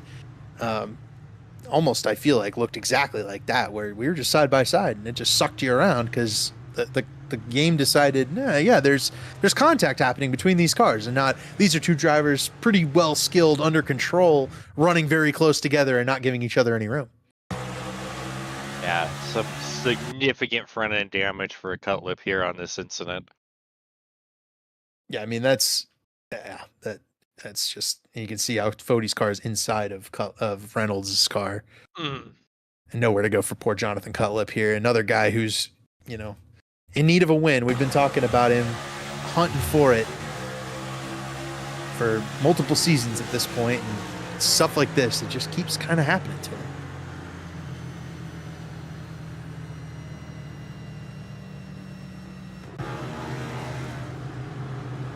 Ethan Stanley, Blake Reynolds, R.C. Anderson now the top three, with Cutlip's wounded car in fourth, Gavin Hibbs on two tires in fifth.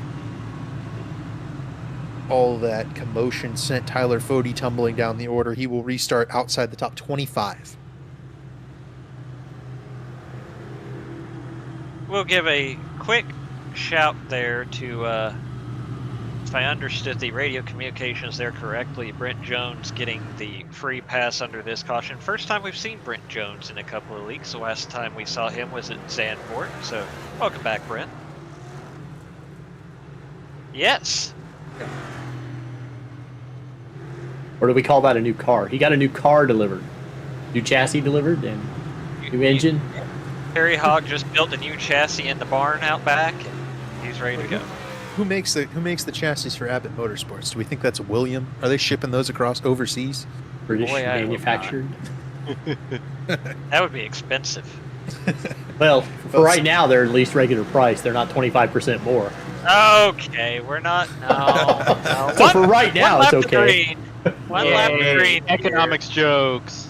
Yay! One lap Ethan to green. Stanley's going to be restarting with two tires, and Blake Reynolds on his outside, and R.C. Anderson just behind. Not an enviable spot here for Ethan Stanley to try and lock down this race win. 15 laps still to go. Just about anything can happen here at the Magic Mile. We are in the restart zone. Stanley fires very early in the zone, and we are green again. R.C. Anderson did not get a very good restart, but it's going to be Reynolds that clears down in front of R.C. Anderson. We'll see if Anderson can fight Reynolds and Stanley for this one. Yeah, RC was quick early on, won the first stage, just kind of lost track position and was kind of mired back for pretty much the entirety after that up until now. So we know he's had speed all night. Be interesting to see if he can sneak by both Blake and Stanley. Yeah, RC's certainly got the pace to do it. He's got the experience, but he's really going to need to fire it up a little bit right here and get up to the back bumper of these two. They are side by side for the lead on the exit of turn two, both sideways and driving it hard. Wrecking behind. Caution's out. Stanley still had the lead. It's Tate Lytle around. Garrison Hogan's also lost it. Nick Massey is spun on the apron. We'll go back into the Rubilis photo replay machine and see what happened here. Oh, Yeah. Garrison was Chad White. He just didn't know it. Well, Oh yeah, I don't he's going to know. go back up and hit the wall too. yeah, he definitely got loose. And there goes Tate, and Nick Massey's also going to spin on the apron here. My oh my. Tally on the 15 is the call. Yeah.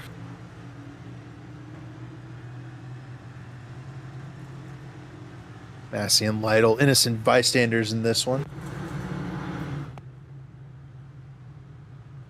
You know, I thought after that one green flag run, I was thinking maybe we'll set a record here and get under 14 cautions at New Hampshire. No, this will not be the cleanest Belly Up Sports Cup Series race at New Hampshire in league history. Barely. It's on the cleaner side though. Shockingly enough, that one long green run really helped us. The next gen era record still up for play. If we can keep it to 15 or 16, we're good. Yeah, definitely got a piece of the wall. He will stay out and probably restart in the 8th position. Yeah, I think you might have seen him flash by on the outside. The lucky dog was Mark Robilis, and he'll go pick up one of his laps. I think that puts him to 1 down. It might put him to 2 down here.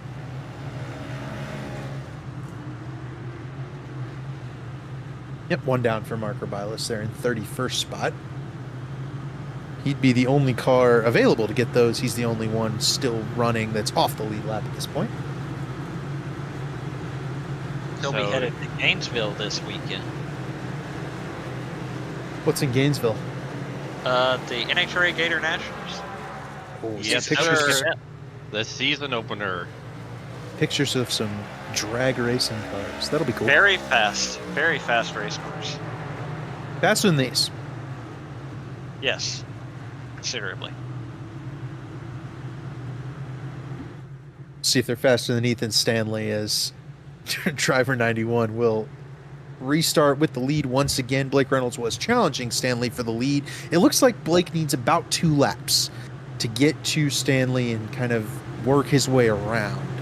Maybe the 3rd lap. So I would keep my eye on whether or not we get those quick yellows going down through the rest of the way, because that could certainly hamper Blake's ability to make a pass.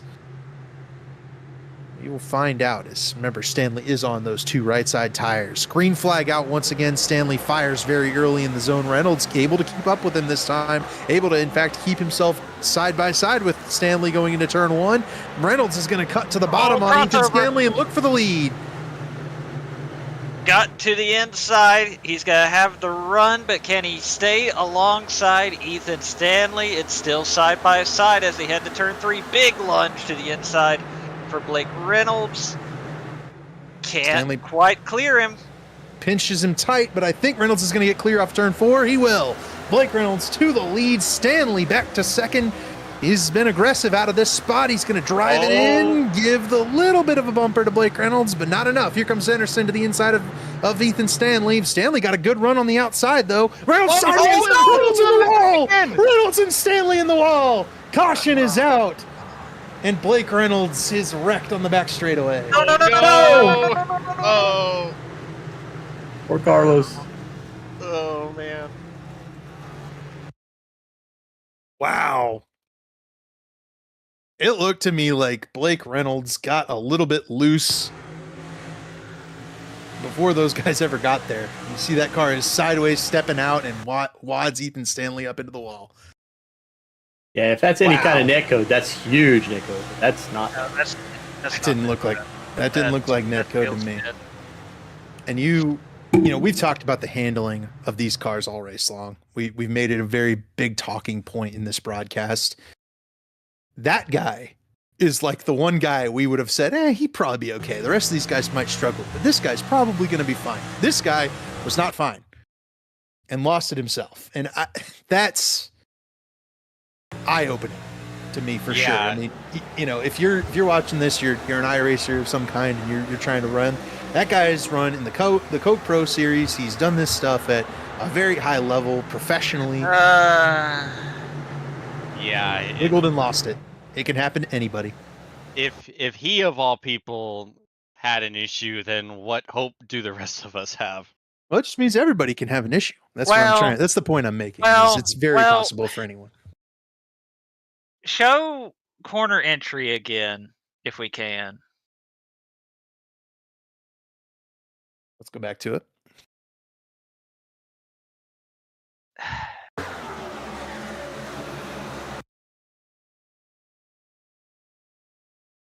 There's a little bump there, but I didn't think that unsettled the 66 car. I don't think so. Like, he's definitely out of shape here, but so is Stanley. I kind of feel like, I don't know. Maybe You think the bump unsettled him enough to still be wiggling on corner exit? I can't tell if he had ever regained control, honestly. Doesn't look like when we go on board on Dave's onboards, we actually have the wheel inputs. Yeah, I see what you're saying, Zach, but I don't know. Considering that it's that far into the corner when he has the issue, I just don't know how much you can attribute that to the contact from Stanley, since Right. it happened all the way back on entry. Especially since we've seen everyone struggle on exit by themselves all race long. I mean, you can see he's in third gear. He shifts down into third gear, gets the bump, gasses it back up. You see the RPMs go down to 59. Now they're at 67, 75. Yeah, he's trying to gain control, but I don't know. I don't know that I attribute it to the contact. Well, we're getting ready to go back green. We're getting ready to go back green. An interesting point for sure. We might be able to hear from Stanley if he finishes on the podium after these 5 laps. Pace car is off. R.C. Anderson with the big jump. He'll pull Jonathan Cutlip through. Stanley's right front damage not going to help the drive of that 91 car. Gerald Campbell threw it in on the apron among some other options back there. Oh, Burrell into the back of Cutlip. No. Cutlip spins in front of the field. Then they're going to pile him up big on the back straightaway. Oh, man. Oh, good. Nick Massey got wrecked in this one again. Good night. Oh my goodness, what a horrible day for Massey. Norgard got wrecked in this one too. It's a rough one for Sheba tonight. Tate Lytle in this one again as well. It looked just like Nathan Burrell got a good run through the center of the corner and got into Jonathan Cutlip. Those guys are buddies.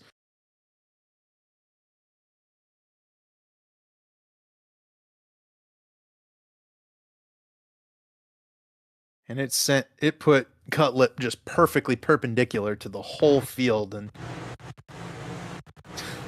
too much smoke and too much involvement. I got a lot of blinking. Yeah, Dave's computer's blinking. I'll try and grab us a kind of who's who of what was involved there. Hibbs was the first car to pile into Cutlip.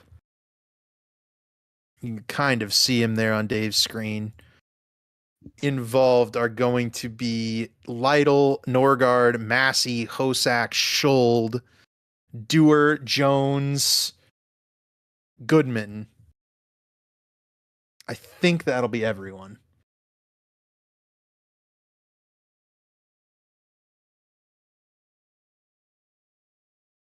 Yeah, I think this race is called the Magic Mile because everyone just wants this tonight to disappear.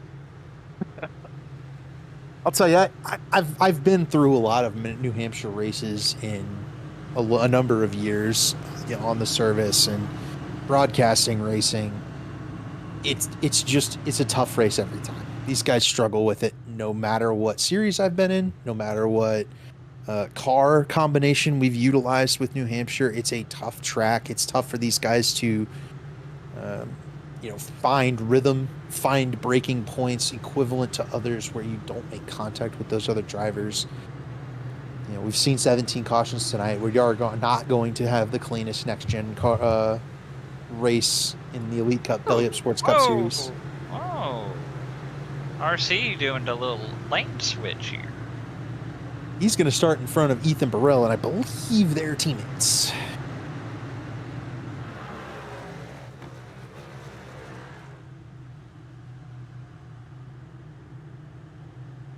So they'll probably try to execute that team restart and pull Burrell up onto that front row ahead of Stanley and Wadsworth.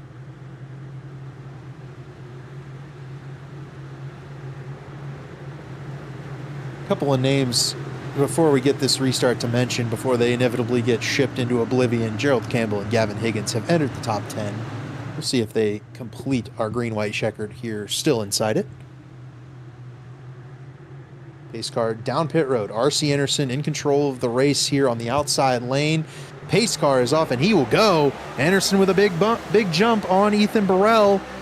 And Burrell will try and get clear of Ethan Stanley, but Stanley fires it into the corner to try and get back in front of Burrell.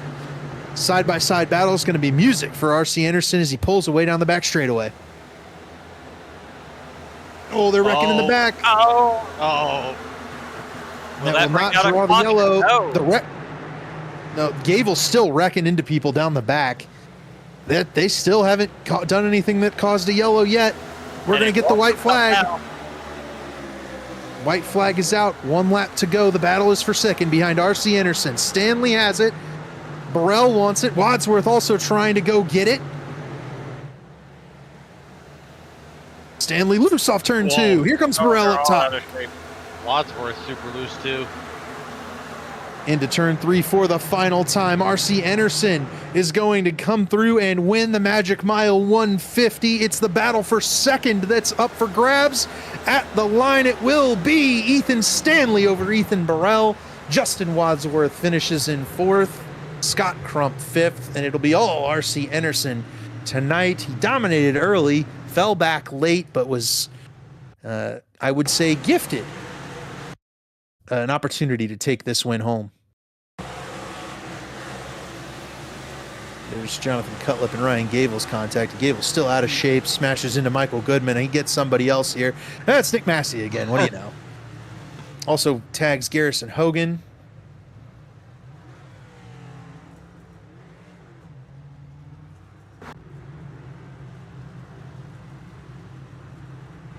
So there may yet be some hurt feelings after this one. R.C. Anderson's going to burn it down for the, I think it's the, we'll call it the Pro Edge sister team, Edge Pro Racing. His first win of 2025A here in the Belly Up Sports Cup Series. Lucky number 13 on his career with the series. Yeah, RC's good for 1 or 2 a year. I think he won at Phoenix last season. Good on these flat tracks, man, I'm telling you.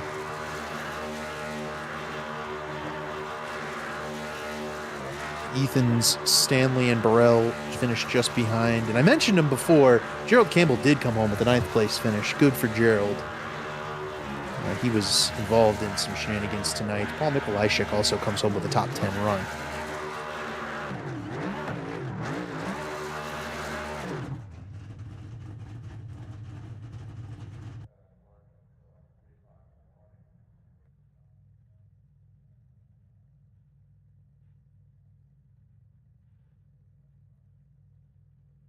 So we'll grab Ethan Burrell. He's the first one in the waiting room.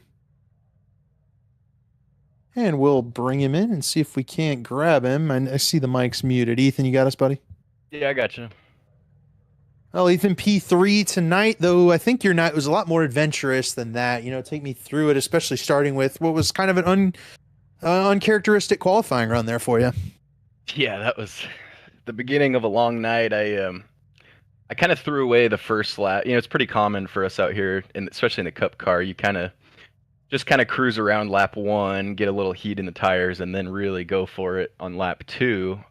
That's great and all, as long as you don't smack the wall on lap 2. So my throwaway lap had me starting pretty deep in the field, and yeah, it was a long night, man. It's a lot of stack ups and quite a bit of incidents, and just it's kind of a game of survival for most of the night, and had a huge wreck that I was able to avoid because at that time in the race I was running like on the apron just to try to go where cars weren't, and then I happened to be way down there when there was a big wreck and missed it, so that kind of bailed me out.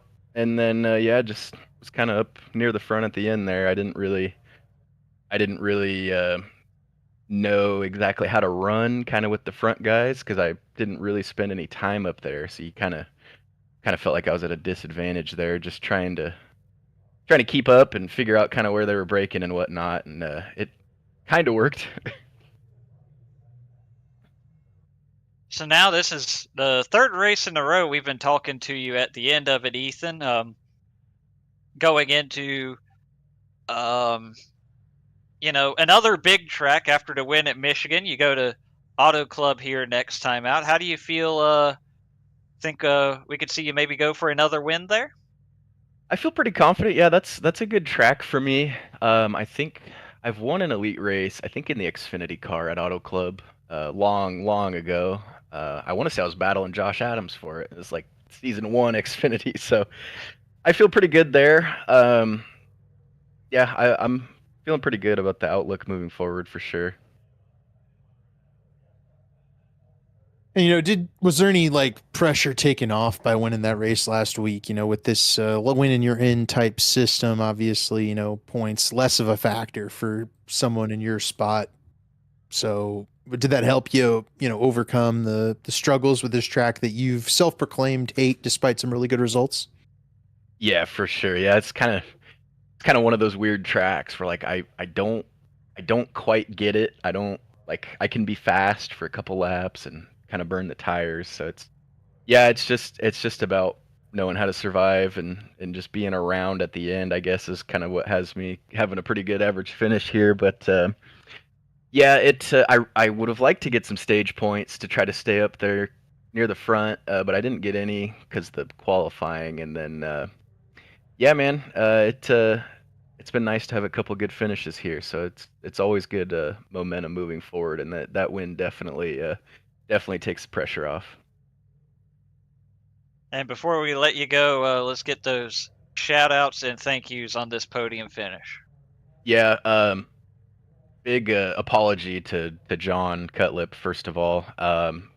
Near the end there, one of those last restarts, I rolled the center of 1 and 2 a little bit quicker, and I tagged him in the left rear, and I feel really bad about that. I was in the same call as him. It's just awkward, and I don't want to wreck anybody ever. And another tally for me this season is, I feel like, to me, it feels like a pretty high amount. So my bad to Cutlip and everybody else that got piled up in that. I felt really bad about it. Yeah, just shout out all the guys at Pro Edge, RC for showing up at the end there and getting the job done. There was a lot of messy racing up at the front.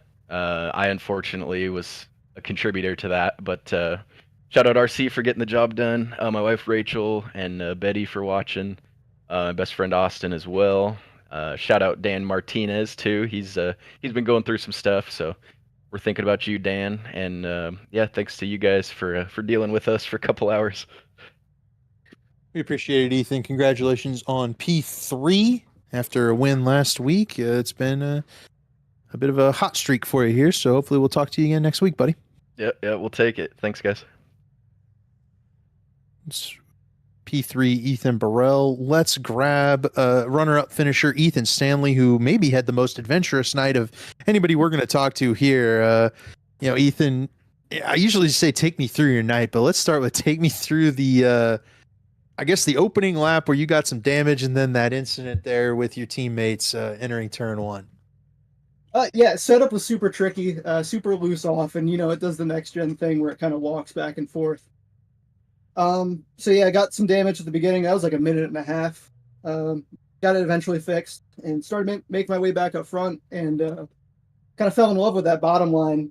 And I think I just used it a bit too much. One of those restarts, I just kind of overstepped, and yeah, unfortunately slid into Gavel. Big apologies to him. But if I didn't do that, I feel like I would have got stage points, maybe the stage win. So yeah, it's pretty unfortunate. And of course, only more excitement from there. Walk us through some of those late restarts and putting yourself into position for this P2 finish. Yeah, we had that long run towards the end, and then we had those late pit stops and the restarts. I took 2, just needed the track position because track position's so important around here. And car got a lot tighter than I thought it would, but still drove pretty good and was really just hanging on. Barely beat Blake on one of the cautions. And then yeah, we were fighting pretty tough. I was really on his outside door on one of those, and got really close to hitting him and just locked up. I don't think I hit him at all. Maybe it was netcode, but he just lost the rear end and then was kind of sliding through the corner, and then unfortunately kind of came up into me. Did that damage feel like it hurt you at all in terms of having a chance to go up there and catch RC for the win, or did you feel like once he got the good restart, it was kind of over from there? Yeah, I think it was more the restart than the damage. I was a little bit slow on the restarts. That might have had something to do with the front end damage. But luckily Justin didn't send it in on me. I didn't tell him about that. Sorry, Justin. But yeah, I felt like I had a chance. Just you get the two teammates on the top, and it's just you can't really do much. Well, before we let you go, Ethan, who do you have to thank on this runner-up finish tonight? Big shout out to Blue Egg Marketing being the sponsor. Big shout out to the guys at Lake Norman. We had a pretty up and down night, all of us. Big shout out to you guys up in the booth. Love watching these races back. And big shout out to Shay and Chad for running this week. Well, we appreciate it there, Ethan, and congratulations on yet another really good finish for you. And we'll definitely see you next week, I'm sure. And maybe it'll be a little bit less adventurous for you next week. Yeah, hopefully. All right, that is runner-up finisher Ethan Stanley, and now we'll grab race winner RC Anderson and bring him to the booth. RC, congratulations on the race win, and you won stage one. Seemed like you were in pretty good shape, and then you got mired in traffic, and we just didn't hear from you for a little while until the win opened up for you. I mean, take me through your night, man. Pretty wild. I mean, the car was not exactly helping any of us. It was a tricky setup to get a hold of. I mean, you're judging entry speed with brake bias, and then things super loose on the power on the way out. So it's a battle between managing tires or trying to find some pace. And with all the yellows, it ended up being pushing pretty much as hard as you can. But we did get a green flag run in there. That was a lot of fun. Trying to manage some tires and figure things out. But I mean, to be fair, I kind of got lucked into where I was at with the crashes and where I was positioned. Just I wasn't involved in any of them. I got pretty lucky on that sort. Certainly, only your, I believe, second start this season with us here in the Cup Series, but able to pick up that win tonight. But from what you were able to see tonight, obviously lots of cautions, lots of attrition, lots of drama. What do you think? Was it setup? Was it aggression? What was kind of what you saw tonight as far as kind of bringing out all those yellows? I think it's 50-50. I mean, I think 50% of them is, people that just aren't as experienced on a sim and, enjoy understeer. This car was a lot to handle for everybody, whether you're up front, been sim racing forever, it doesn't matter. This thing was a handful for sure. So I think 50% of the cautions came from that, just trying to hang on to the car. And then the other 50% came from people just doing stupid moves. Just trying to dive it in too much. It was difficult to pass, so you really had to make some aggressive moves to pass. It was, all in all, I think it was a whole concoction for cautions. So I wasn't exactly surprised to see everything. Yeah, and RC, I don't think I'm wagering you won't be able to make a playoff push going forward. So when's the next time we're going to see you in the Cup Series? Well, I think I might have already missed too many to make it. If I even made the rest, yeah, I've missed too many. So I'm basically just here to steal some playoff wins from people. So that's kind of the goal. Is whenever I can make it, I'll try to steal some wins from somebody. If we can even be up front. I mean, this was kind of a little bit of a fluke. I know we were quick in the beginning, and I ended up in the lead, but I mean, there was the top 7 there. You just order them out any way you wanted to, and it was tough to pass. I mean, you bury yourself in 7th on a single lap or on a green flag run, you're kind of just stuck there until you see some tire wear. So it was a tough race, but I mean, we'll see what we come back to. I don't know what's on the schedule next Wednesday. I think it's a full distance race somewhere. It probably is. I want to say it's Auto Club, and I don't think it's a. I don't think it's full distance. It's a Auto Club 400 is I think what I heard. All right. So it might be one of the long ones, but no, I'm in town for the next week and a half, so I should be at Sunday, Monday, and Wednesday. All right. 200 laps at Auto Club. Oh yes, boy, it is a full distance race. Before we let you go, RC, who do you have to shout out on this win? Pro Edge Racing, I know I'm not under them under their flag for this. I know me and John have kind of created our own small minor team, I guess, as Edge Pro Racing. we had to flip the words backwards, but since we're the outcasts and don't make it full time, we just kind of thought of doing our own program. But no, huge shout out to those guys. They're a lot of fun to race with. And then obviously you guys up here in the booth, you guys have no idea how many times I go back and watch these races over again just to see all the carnage and all the stuff that I didn't get to see being in the race myself.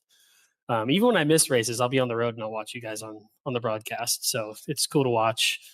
Chad, who runs the leagues, he's amazing. Not only does he have a full-time job, but basically running 5 leagues, I think it is. That's a full-time job in itself. I think it might be 6 with the IMSA stuff. So that's just a lot to take on for him. So huge shout out to him for giving us a place to come race in the evenings and have a good time together, even if there is some frustration there. And then Lucas Oil School of Racing, they're on every single one of my cars. If you guys want to learn how to drive a Formula car, lucasraceschool.com. I think that's it. Awesome. Well, congratulations on the win, RC, and good to see. We'll see you next week, and hopefully as many races as we can after that. You're always fast and fun to broadcast with and talk to after these races. So congratulations on the win, and we'll see you later, buddy. Yep. Thanks a lot, guys.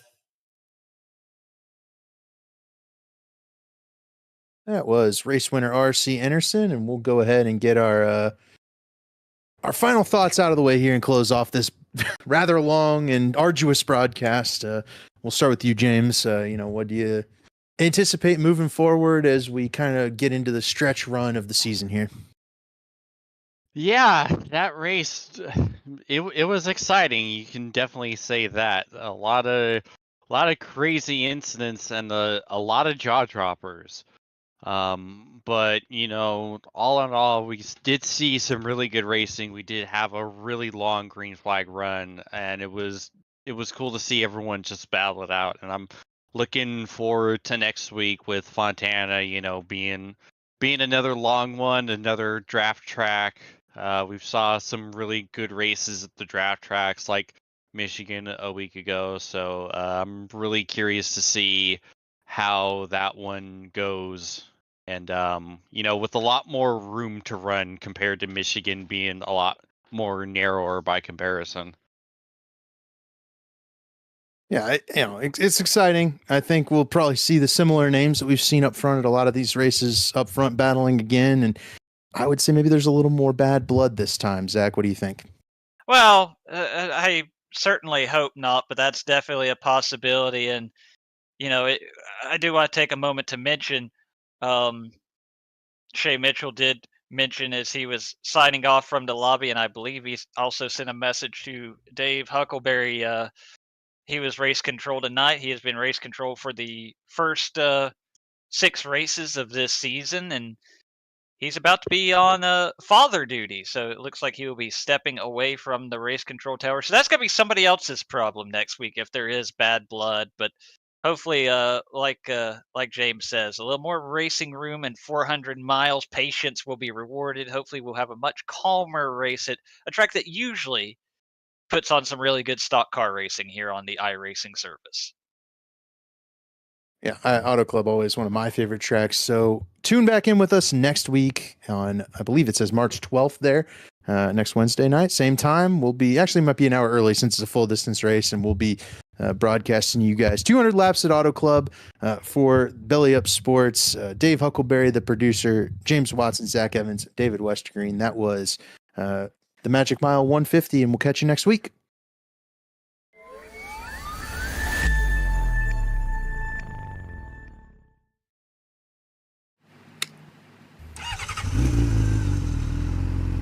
Mm-hmm.